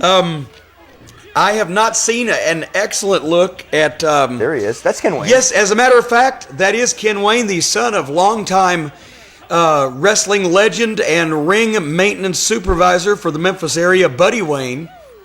Ken Wayne, actually one of the better workers. Ken Wayne always was. Ken Wayne and Danny Davis as the Nightmares. They were a great tag team. Yes, Danny Davis, somebody I know very well. The Galaxians, the Nightmares, they were a very fine tag team, but Ken Wayne, obviously in this match, outsized, and also at this point had decided, I think it's probably better to be a spaceman from another planet than a kitty cat from Omaha somewhere. Now, one of the things with when we talk about Kenny Wayne and Danny Davis went up to Calgary, so they probably were familiar with Jim Neidhart, and that was when Davey Boy Smith was first breaking in, and when Dynamite Kid was the top worker in the Calgary territory. They were up there as a tag team, right? Well, that's right, and if you remember as well, another of the brothers-in-law, Ben Bassarab.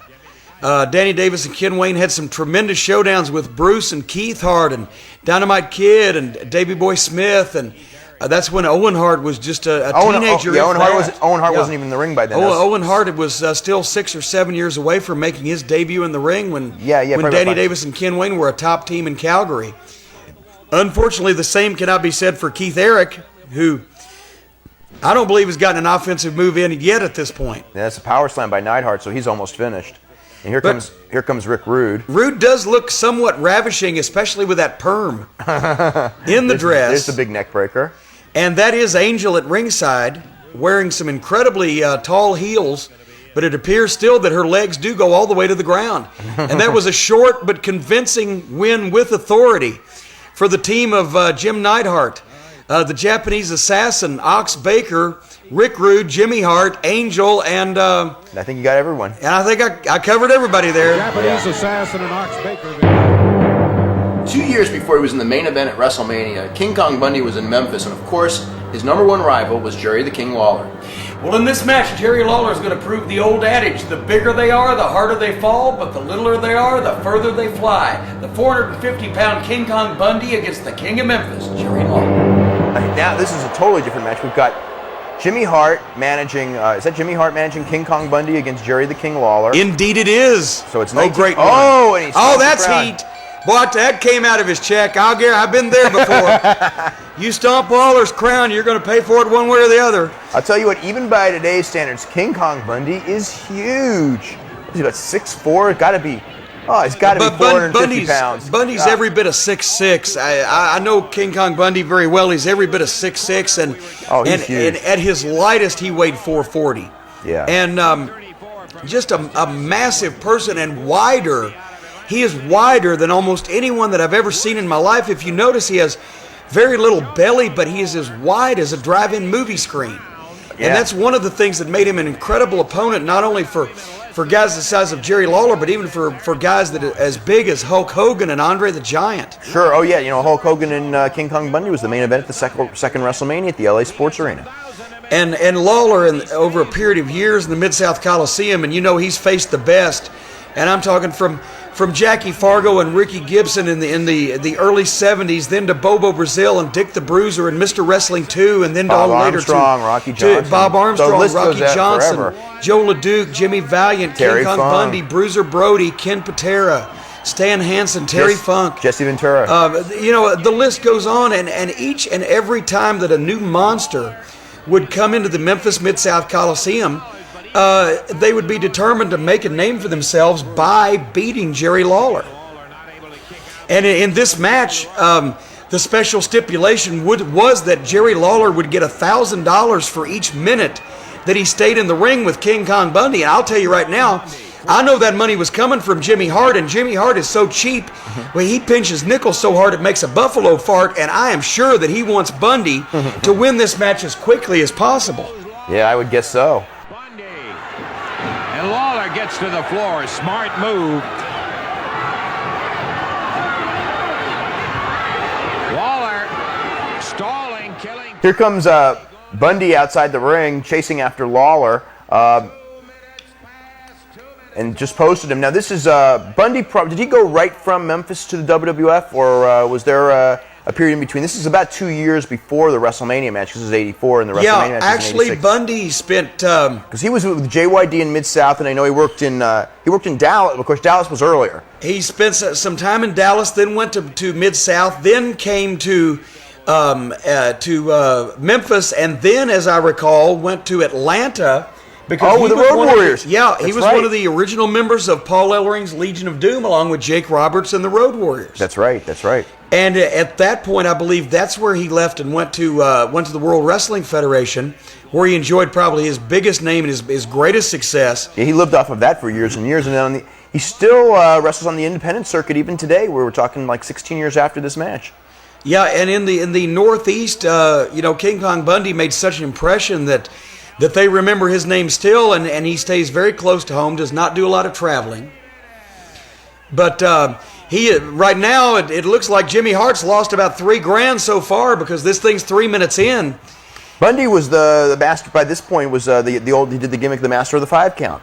That's right, because if King Kong Bundy won a match, he had to cover his opponent, and the referee was forced to count to 5, not 3, but 5, because Bundy wanted to show his dominance and his superiority over the rest of his normal-sized opponents. The first territory that I remember Bundy, I mean, he worked because he was originally from the Northeast, I think New Jersey, right? With Larry, yes. trained by Larry Sharp. Yes. And Bundy ended up going to Dallas, was the first. He did television, did TV jobs in New York for a little while. Then he went to as Chris Kanyon, I believe, and then he went to New York, and I think even Chris Kanyon, which is funny because there's another wrestler who used the name Chris Kanyon later. And he went to Dallas and was at Texas Stadium, headlined against Fritz von Erich in Fritz von Erich's original retirement match, and he actually only came back from that, 1 or 2 times, 2 or 3 times. I mean, that was in 1982, and that was very early in Bundy's career. And by the way, if you haven't noticed, Lawler is trying to run the clock out here. Lawler is trying to waste time. Well, the one thing with Lawler is he was never stupid. No, Lawler is probably one of the smartest guys that ever got in the ring, both on a psychological basis and also in a way to approach any different type of opponent. He was running the clock out, so it would cost Hart more money. Wow. But Bundy was the opponent for Fritz's original retirement match, of which he only came back 2 or 3 times, which has to be some kind of record in this business. Because usually you come back, and the first one was 2 years later, so that's certainly by today's standards. Usually when you retire, you're back within 3 weeks is a long time. 2 days is about average. And as a matter of fact, that's why I'm never going to retire, because that way I don't ever have to come back. I'm just going to kind of fade away. You know what though? Watching this match, what's brilliant about this stipulation is that it enables a match to be exciting while they don't do anything, because Lawler can run away, wear out the clock, and it actually means something in the match, and that way, they can work around the limitations, and Bundy can work a longer match than usual. And the one mistake that Lawler made there was getting trapped between a rock and a hard place, because I don't think anybody believes that Bundy's going to beat Lawler at a foot race. But he got stuck in a corner there, and Bundy was able to get his hands on him, and now it's a completely different story. And now it's a question of whether Bundy wants to spend some extra time beating on Lawler, or whether he wants to run that get the thing over with as quickly as he can to save Hart his money. Jimmy Hart is a cheap individual. He is tighter than Dick's hat band. I'm going to tell you that right now. He's got copper-colored fingers from pinching pennies. 6 minutes past. 6 minutes. Okay, we're 6 minutes. We're 6 minutes into the match now. So, but anyway, that was which is a short match for Lawler, but maybe one of the longer matches that Bundy ever encountered. Here comes Bundy going for the big splash. Now, in this period of time when Lawler was working with Bundy, Lawler just did so many fat jokes on Bundy on television. I just remember, he was out there doing comedy routines. Oh yeah, when you take Bundy to McDonald's, you like to watch the sign change. When you take him to a steak place, he doesn't order it rare, medium, or well done. He just says knock the horns off and bring it out on a leash. And is that Rick Rude? I think that's Rick Rude. That's Rick Rude. Rick Rude was in part of the stable at the same time as Rude Bundy with Rude Hart. And Bundy, sure. And here he's got a chain. It looks like the old Tennessee chain, and he just nailed him. A chain works, and folks, you can get those at most pet stores and better Walmarts. This is one. All across the country. He's going to go for a 3 or a 5. 3, he wants the 5, and he got the 5 on Lawler.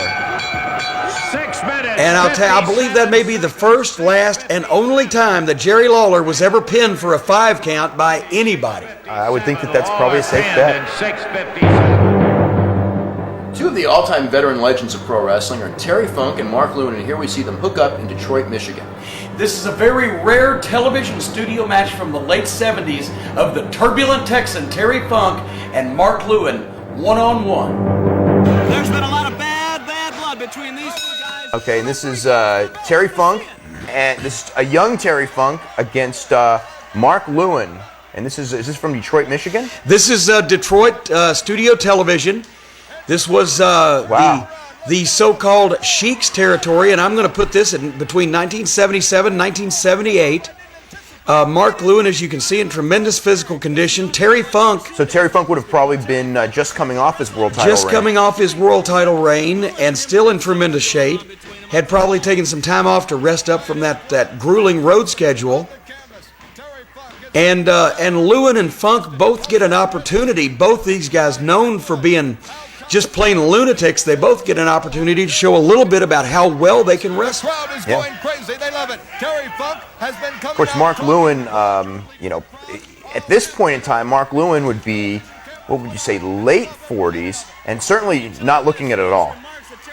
Now, Lewin was a prodigy when he got in the business in the early to mid 50s, so he would have been at least a 23, 24-year veteran at this point. So I would say, middle to late 40s, and definitely I'd like to look that good right now, much less when I'm in my middle to late 40s. Yeah. Dave, I wish you looked that good right now, too. Because if you looked that good and I looked that good, we wouldn't have to be sitting here watching wrestling matches. But nevertheless, Terry Funk, that's one thing that you could always count on from Funk. He'll put his body on the line. He headbutted the man and knocked his own self goofy. Yeah.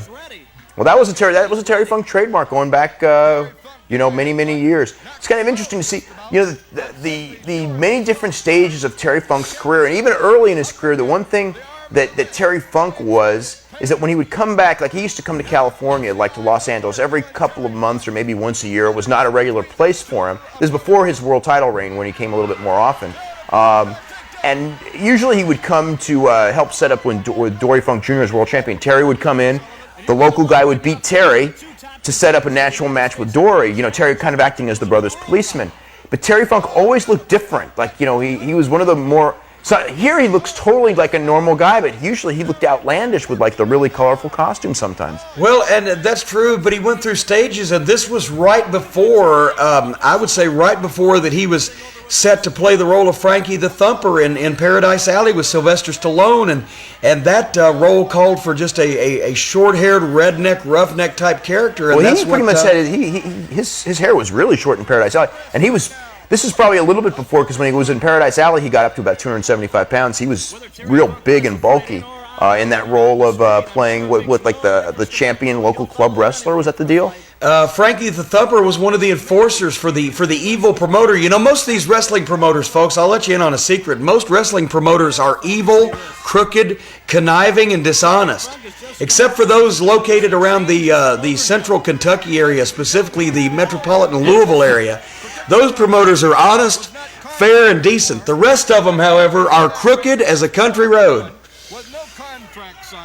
Well, here comes they're back there locking up. Now this, do you know which TV studio this was or anything? Do not know the studio. I do know that the Sheik's promotion had several different programs on at various points in time in the mid to late 70s and early 80s. Most of them called Big Time Wrestling. Remember Big Time Wrestling and Big Time Country? Big Time Wrestling and Big Time Country was at the very end. That was what the combination of pro wrestling and country music is what killed wrestling in Detroit for the Sheik, folks. Yeah. Now, Sabu had started out, I think, on Big Time Wrestling and Big Time Country, and the other person the Sheik started out was Rob Van Dam. That's correct. Not one of the other people. One of the other people of many people, and another person that the Sheik started out was Captain Ed George, who worked in one and only one promotion in the history of his existence, and that was the Sheik's, because Captain Ed George was the Sheik's son. That's right. And look at the bouffant hairdo on the young lady in the front row there, so you can tell we're in the mid to late 70s here, folks. This is... Oh, yeah. Tell Terry Funk, an interesting story about the Funk Brothers and the Sheik. The Sheik's promotion was in its dying days, and the Funk Brothers were one of the last major stars that were loyal. To the Sheik. We have a double count out here. I think we have a double count out. And the Funks came and wrestled the Sheik and Abdullah one night at the Cobo and drew a huge house. And when they went to get paid, Captain Ed George walked in and said, "Son of a gun, somebody brought a gun to the box office and stole all the gate receipts." That's right. Well, actually, they had. I remember the story on that. They had actually worked a program, and when they started, the crowds were terrible, and they worked and worked, and they did the blood matches, and then week after week, and finally they built it up to where they actually drew a decent house, and everybody's going like, all this work, we're finally going to make some money, and that's when Captain Ed George came in and goes, "Oh my God, there's been a robbery at the box office." Well, it looks to me like Mark Lewin and Terry Funk look like they've picked each other's pockets right now, because this started out as a scientific match, but it quickly degenerated into a complete And brawl. that's Mark Lewin's sleeper hold. And that's Mark Lewin's trademark, the sleeper hold that he was a trademark for. And I'll tell you one other story real quick while we're on the subject. The Sheik versus Bruno Sammartino years ago at the Cobo. 2 out of 3 falls. The Sheik won the first fall by pinfall, left the ring. Bruno's still waiting for him to come back for the next 2 falls. That's a famous Sheik. That's a famous Sheik story. But wait a minute. Story. There's Walter Johnson. Oh my God, Walter Johnson. Walter Johnson from the Cleveland Browns, I believe it was. Yes, he was. He was an all-pro. He was a great player. I saw Walter Johnson in one of the worst matches of my entire life. Walter Johnson wrestled against the Wrestling Bear. And that, oh boy, was that a bad match. And I'm just wondering which one was the favorite in that one, because look at the size of this big stiff here. Walter Johnson was as big as the Bear. Walter Johnson was bigger than the Bear. Couldn't wrestle a lick, folks. Oh, he couldn't wrestle But at all. he could beat up a Bear. Where was the ASPCA when you needed one? It was in San Jose, California. And Terry Funk, by the shades of the empty Coliseum match, Terry Funk using a piece of wood to try to...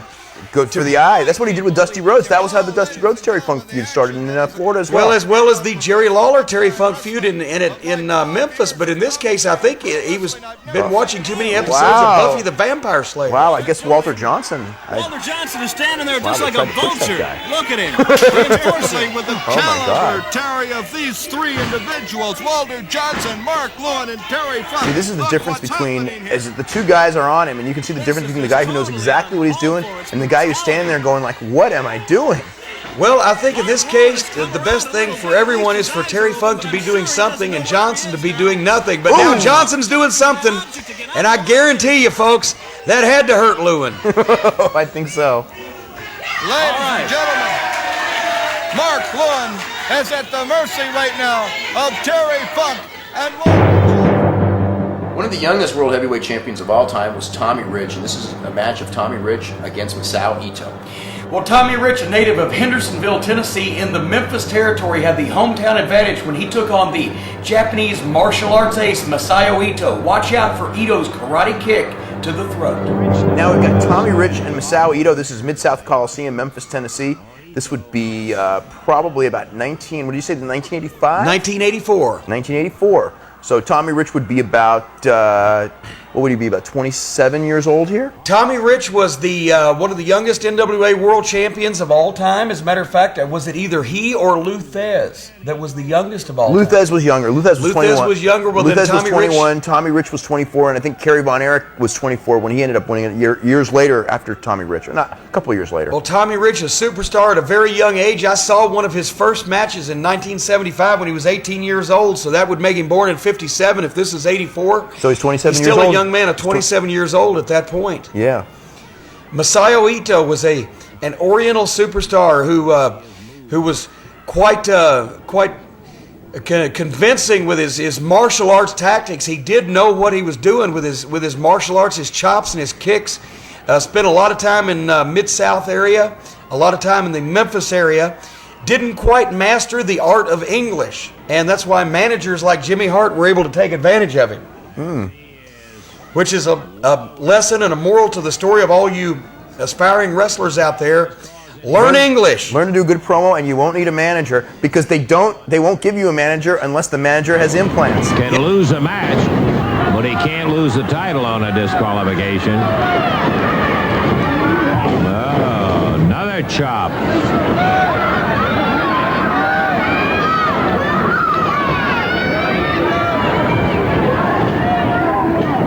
Tommy slipped around behind into the ropes, and Ito holds on, but look at Tommy. Nice.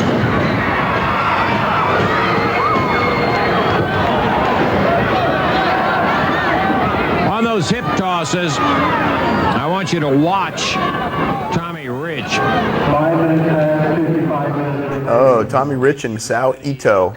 And this was certainly... Now, Tommy Rich had some memorable matches. A couple just before this, I guess, would be when he was with Buzz Sawyer in Atlanta in that long program, the late Buzz Sawyer. Tommy Rich and Buzz Sawyer was a legendary feud in professional wrestling. In every type of match, every stipulation of match, they shed blood from one end of the state of Georgia to the other, into Ohio, West Virginia, and Michigan when Turner Broadcasting and the Superstation expanded Georgia Championship Wrestling to the Northern Tours. Tommy Rich and Buzz Sawyer, from a period of about late 1981 to late 1983, was one of the headline rivalries in professional wrestling. Yeah, and it was one of those weird things because they really neither of them were ever the same. Buzz Sawyer, so you're talking about a guy who made it big at a very young age and flamed out. I mean, Buzz Sawyer was pretty much out of the business by the time he was 28, 29 years old and dead at 32. And unfortunately, Tommy Rich, the peak came so early, so soon. Tommy, of course, still active as a competitor, but it has been quite a number of years since he's had a big money spot with a major promotion because, let's face it, when you're the world champion in your early 20s, there's really no place you can go but down. And unfortunately, that the lifestyle and the traveling took its toll on Tommy's conditioning. And well, you know, it is like with a lot of the guys. You know, it's kind of interesting in watching some of these tapes that we have two different types. There's a lot of different types of wrestlers, but two types that are real interesting is the guys who got a lot of success early. Some of them flamed out, and then we have on the other end of the spectrum some of these guys like, say, a Nick Bockwinkel. You know, guys who were in their late 40s and kept themselves in condition, and they, I mean, and even into their 50s were able to be top stars because whatever the success, and they had success too, but I guess it's the ability to handle your success. Exactly, and then you've got guys that just plain dedication and hard work. Bobby Eaton, who was a pro when he was 16 years old. He was in the business for 8 years before he got his first major break. At one time, he was paying 2 car payments and riding a Greyhound bus to the matches. Wow. But finally, when he got his break with Bill Watson, Mid-South Sports in 1984, he then had a 6-figure income for the following 15 years. So you never can tell. You've got to be in the right place at the right time with the right talent. Occasionally, the talent sometimes comes through. It's a very interesting business because, I mean, there have been some talented guys that just didn't have the break, and there have been some untalented guys who did have the break and made it, and timing is everything. I mean, just as a perfect example, Tom Pritchard.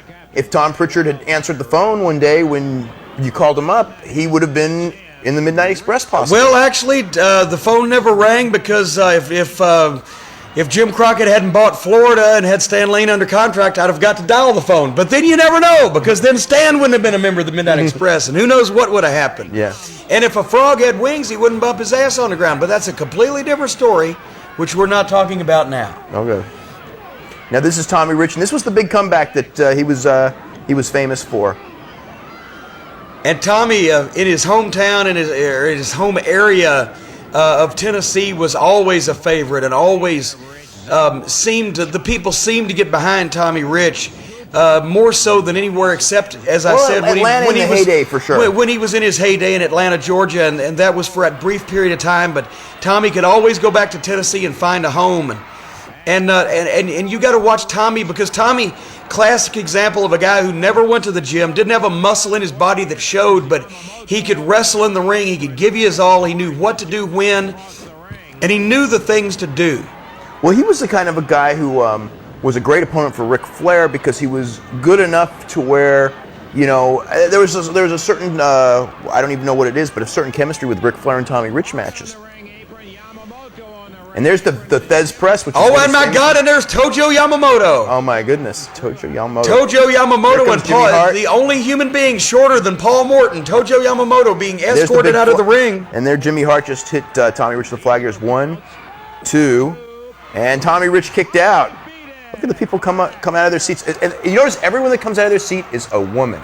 And the guys were not coming out of their seat. Yeah, well, but besides that, folks, that's what was called excitement. That's what was called a full house. Back in the days before wrestling got really popular.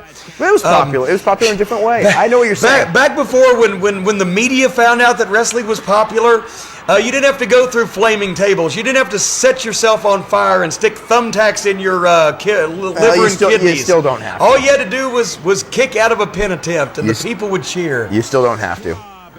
Well, tell that to half the people in the business, Dave. Okay. As a matter of fact, I wish you would tell that to half the people in the business. But that's a different story. Jimmy Hart. The powder. Was that powder or salt? He threw something. I'm not sure. It was either salt to ward away evil spirits or powder to ward away jock itch. I'm not sure, but once again, Tommy Rich kicked out again. This match has had more ups and downs than good Lord, the career of our good friend Paulie Danger Heyman. Here comes Tojo. What's Tojo? And he's going to give him some salt. Tojo Yamamoto has given the salt to Tommy Rich. And Massao Ito's in trouble, and he doesn't even know it yet. Boom! There it goes. Because salt normally used in ancient Japanese sumo rituals to ward away evil spirits, but in this case, used to even the tables, turn the tide, and cause the 3 count. Crossbody block there by Tommy Rich, and rolling on the announcer's table on Guy Coffey. The new international heavyweight champion, Tommy Wildfire Rich, and Guy Coffey's being sent to the hospital, and I'm sure his wife Bonnie will be soon to follow. Defeats Mr. Ito. One of the most unique gimmicks of the 1980s was Kamala, the Ugandan Giant, and his number one rival, probably for most of that decade, was Jerry the King Lawler. Here we see them hook up in Memphis. Well, Kamala, at 350 pounds, used his size, his strength, and his savagery, while Lawler, much smaller opponent, had to use his cunning and his ability to outsmart his opponents to come out on top. And this is from 1984, and it's Jerry Lawler against Kamala. And, of course, this is another example of one of those guys that Jerry Lawler really knew how to make. I don't think that there were too many places. Kamala did very well in the World Wrestling Federation with Hulk Hogan. Kamala also did pretty well in World Class in Dallas. That's with right, the with the Von Erichs, managed by Skandor Akbar as part of Devastation Incorporated. But I think nowhere was he as dominant by himself as he was in Memphis in this Southern Heavyweight Championship match. Kamala really went through the field in Memphis like a hot knife through butter.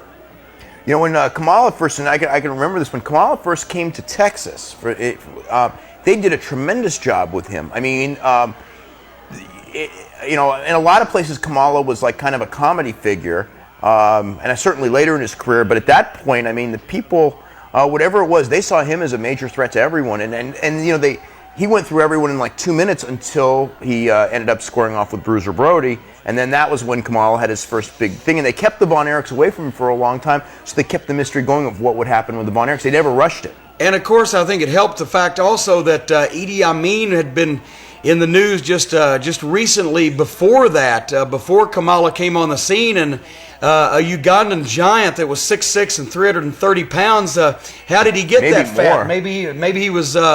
Maybe he was snacking on the preliminary wrestlers that he'd go through. I remember seeing Kamala. That was a huge man. And Lawler, once again, Lawler was the kind of guy who thrived on wrestling larger opponents because it was a classic underdog situation.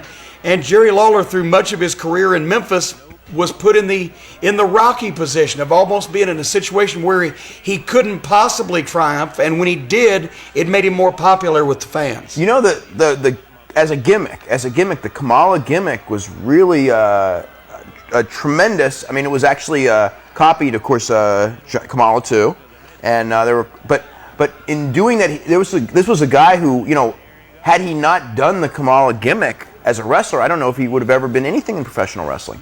I would have to agree with you there, but with this look and with the fact that, bear in mind now, once again, you've said earlier about, well, I don't know whether so-and-so would get a look today in today's business environment or not, but here's a guy that was 6'6", 6'7", 330 pounds that could jump up and touch his toes and could move like a light heavyweight. He was deceptively quick and obviously not a Mr. Universe physical specimen, but pretty dadgum quick and pretty dadgum strong in the ring.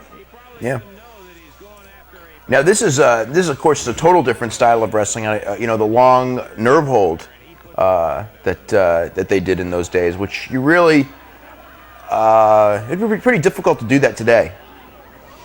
Well, people in today's wrestling, they don't see wrestling as an athletic contest. They see it as an exhibition or a stuntman show. And as long as there's not furniture involved or things being set on fire, they seem to get bored. But you have to remember that this audience, in that particular time, and especially in Memphis and in the South, having been educated to wrestling as a sport, we're interested in seeing who was going to win the match and who was going to come out on top, not who was going to do the next moonsault. And that's just the way that the frame of mind of the fans coming to the matches was. Yeah, it's pretty. This is certainly a different type of a pacing of a match, and of course Lawler with the hand, is just trying to keep the people into the match right there. And here's Kamala. Of course, he was known for that splash to the back of the guy. This was basically his winning move. So here we're going for the pin, and Lawler just kicks out right before 3, which of course probably at this point in time, Kamala being built up, is going like, wait a minute, didn't I win? And Jimmy Hart, who at first was not Kamala's manager when Kamala first entered Dillon, right? When Kamala first entered Memphis, it was J.J. Dillon, but later on, Hart had taken over when Dillon went by the wayside. And so this was Kamala's second run through the Memphis area, and he'd laid waste to just about everybody the first time around. The second time, it was even more dangerous because people knew what was coming, and they knew that they had to watch out for this guy.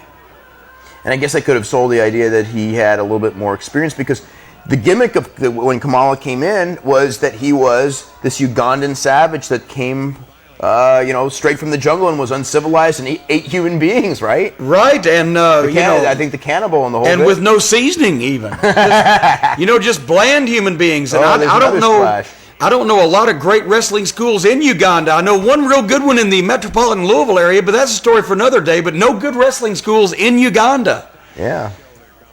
Ugandan Wrestling Federation, he was... Well, now the UWF was big in its day. But Lawler, and once again, the master of body language. Well, here he's coming. Everyone knows what's coming next. And you can see the fans. You can see the fans begin to react. It's a slow build, but the master of body language and everybody in that building knows exactly what he's thinking. Now, I just want everyone to see that, because one of the keys of that is this is where Hulk Hogan stole exactly what he did. Everyone thinks the Hulk Hogan and everything like that, and it was Lawler that was a star long before Hulk Hogan, and this is, And I can give you a news bulletin, because I can tell you who Lawler stole it from. Fargo? Jackie Fargo. Yeah. Not the idea of pulling his strap down, but the idea of suddenly I've had all I can't stand no more. And if you want to know who Jackie Fargo stole it from, call Olive Oil, because it was her boyfriend Popeye. Popeye. So Hulk Hogan got his gimmick from Popeye. Hulk Hogan is a direct derivative of Popeye, folks. Here, Jim Cornette said it. Let him sue me if he likes. Wow. Wow. And so it was Spinach that built that body. Okay. Spinach built Hulk Hogan. Okay. Just wanted to make it now can be revealed for the first time. Yeah. And here comes Kamala Kamala's coming back after the strap. That didn't happen all that often. Not very often at all, and that was a sign that Lawler was in against someone that was stronger than the average bear, so to speak. And you see the press and the photographers that were covering the matches in Memphis at that point in time. And remember, folks, this was every Monday night. So up Lawler, that's another thing. They were very hard on Lance Russell's announcer's table and any piece of furniture in the Coliseum in those days. They didn't break it as much. Well, that was a heavy oak table. Yeah, they were. I've been thrown into that table a time or two. You try to break it. Yeah. I could have jumped off the roof and wouldn't have gone through that thing. You got to remember, they built things to last back in the old days, Dave. Not like these flimsy press tables you have today. No. You know, there's Lance checking on Lawler.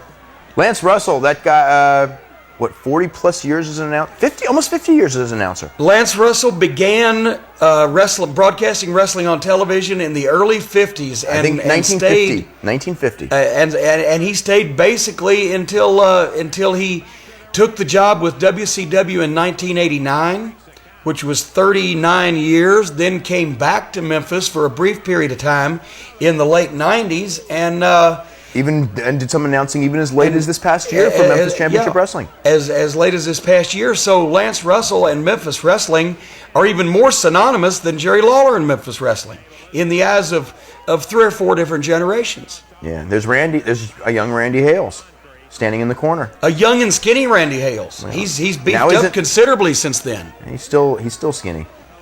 He's got to go 130 by now. At 6'5"? I think he's 6'7", but that's beside it. Kamala giving Lawler all sorts of trouble, and that's the key. As you notice, even if you want to talk about stamina, here's a guy who's 6'6", 6'7", and we said every bit of 330-something pounds. I think more. Doesn't look like he runs too many miles in the course of his training, and this is a good lengthy match, which just goes to show the amount of work and the work ethic that the guys at that time in this business put into this thing. There he posted him. Kamala, of course, they really put the chops and things like that. And Lawler, of course, making sure that everything he does is getting his value. Nailed him with those chops. And Jimmy Hart, as usual, looks like an unmade bed. Jimmy Hart, it was so hyper. That's the way that he could always stay in shape. All he had to do was go out and work ringside. His blood pressure was like 275 over 150. If you hooked a heart monitor up to him, it would have blown up. He beat me up more when he was my partner in tag team matches than he did when I wrestled against him. Just on being crazy and drawing back wild. Never knew where Jimmy was at. Slams his head into that bell. And Lawler may have been caught in the right eye with that one. Do you recognize any of the photographers at ringside? Of course I do. There's Bill, George, Tom, Sam Lowe? Fred. No, Sam High. No. Sam Lowe was a different guy. Oh, okay. He started a lumber yard. I don't recognize any. What do you mean I recognize any of the photographers, Dave? What am I, the photographer expert now? I'm talking about wrestling. You were one of them a couple of years earlier, just a few years before this. Wait a minute. Kamala has gone into convulsions as Lawler has swung the chair. And this is eerily reminiscent of that classic Terry Funk, Jerry Lawler confrontation. 5. This could be a count out? 9. 10. He got him. He counted him out of the ring from the chair. We go back to Indianapolis, Indiana, and the early 70s. We're going to see Dick the Bruiser and the Crusher teaming with Sailor R. Thomas against Baron von Raschke, Blackjack Mulligan, and one of the great workers in the history of the industry, Ray the Crippler Stevens. Well, a very unusual combination, one that will prove to be most entertaining because Ray Stevens, one of the great talents in the 60s and 70s, teams up with Baron von Raschke and Blackjack Mulligan to face former many-time World Tag Team Champions Bruiser and Crusher and one of the first main event black athletes in professional wrestling, Sailor R. Thomas. This is going to be quite an interesting match to see. And, of course, there's that quick referee that they've got there. Wait a minute, hey fans. We've got, here's Ray Stevens, who, of course, Ray Stevens just a couple of years past his prime here, but Ray Stevens was, at that era, I think a lot of people would say that Buddy Rogers and Ray Stevens were the greatest in-ring performers the business had ever seen. Kind of like the that generation's version of a Ric Flair or a Shawn Michaels. I think you've got to make that statement. I think that that Nature Boy Buddy Rogers in the decade of the 50s invented things that remain staples, standard things in the wrestling industry today. And I think that Ray Stevens carried that banner in the 60s as, without a doubt, the most talented in-ring performer. And this was after his many motorcycle wrecks. Stevens was as big a daredevil outside the ring, or even bigger than he was inside the ring. He'd had motorcycle wrecks. He'd had private plane crashes. He had been through at least 3 marriages, which is worse than a plane crash, for God's sake. I can tell you that from personal experience. So Ray Stevens, at this point, that he was still a premier in-ring performer, is a testament to how good he was in the 60s. And he passed the torch then to Nature Boy Ric Flair for the 70s and most of the 80s. You know, one of the things which always was one time I was speaking with Nick Bockwinkel, and we were talking about Ray Stevens. In fact, it was probably shortly after Ray Stevens passed away. And Nick Bockwinkel, of course, teamed with Ray Stevens for many years, on and off for probably, maybe on and off. I would say 12, 15 years. Well, probably starting around 71, 72, and finishing up probably in the mid-'80s, but, not always. But certainly they were tag team champions of the AWA in the early, for about a 2-3 year run. And so anyway, feuded with each other. And he remarked to me, Nick Bockwinkel, of course, one of the great wrestlers of all time, he said that, it was so hard because Ray Stevens, in his sleep was a better worker than I was. Yeah, Nick Bockwinkel had to work as hard as he possibly could to stay up with Ray Stevens, who wasn't even paying attention. Yeah, that was almost the way he phrased it. And it was almost like a Dick Murdoch situation, because Dick Murdoch was so good that he could do things without even trying that other people couldn't do if they gave it their best effort. And you see the level of fan involvement here in this match. Once again, Bruiser and Crusher, legends in this business. Not only classic names, but classic ring names, classic talents. And when you have Blackjack Mulligan at 6'9" and 325 pounds, the father of Barry Windham, and Baron von Raschke, who was one of the leading German heels of the late 60s and all through the 70s, along with Ray Stevens against Bruiser and Crusher and Sailor Art Thomas, you've got 6 of the premier names in the wrestling industry through 2 decades in this one match. He has the tag team rope around the and usually, in those days, it took 3 guys to get Bruiser to start selling. And more than that, to keep him selling. Yeah, that was an interesting one. Do you remember one of it may be the last time Bruiser ever appeared on a national stage? He was a referee for a WCW match, and I'm trying to remember. Do you remember the match? Yes, it was in Philadelphia, was it not? I don't remember. Was it at a pay-per-view? I just remember that Sting was involved, and that Bruiser had already retired pretty much from the ring. And they went in there and they pounded on him, and Bruiser still wasn't selling. Well, if Bruiser grimaced, that meant that it really hurt. Yeah. And basically, you can see the folks going crazy here. The fans were so behind Bruiser and Crusher because of their persona and because of what they did that they didn't care who they beat or how many they beat. They just wanted to see Bruiser and Crusher beat somebody. And, of course, Blackjack lands at ringside for this one. And there's a Bobby Heenan as well. Yeah, Bobby Heenan at ringside. I think Lanza at this period was when he was suffering his broken leg, which Lanza suffered a broken leg and was out for almost a year at the hands of Dick the Bruiser at one point, which would have been right around this time. So now here's Stevens in there with the Bruiser. You just heard again from Blackjack Lanza. Now it's Dick the Bruiser. In many ways, a lot of people, and this used to bother me when I would hear this, is they would talk about the idea of a baby face, like Steve Austin as this new type of baby face, like a baby face who broke the rules. That's something new in wrestling. And I remember growing up with Ray Stevens as a baby face, and here you got the Bruiser in Indianapolis.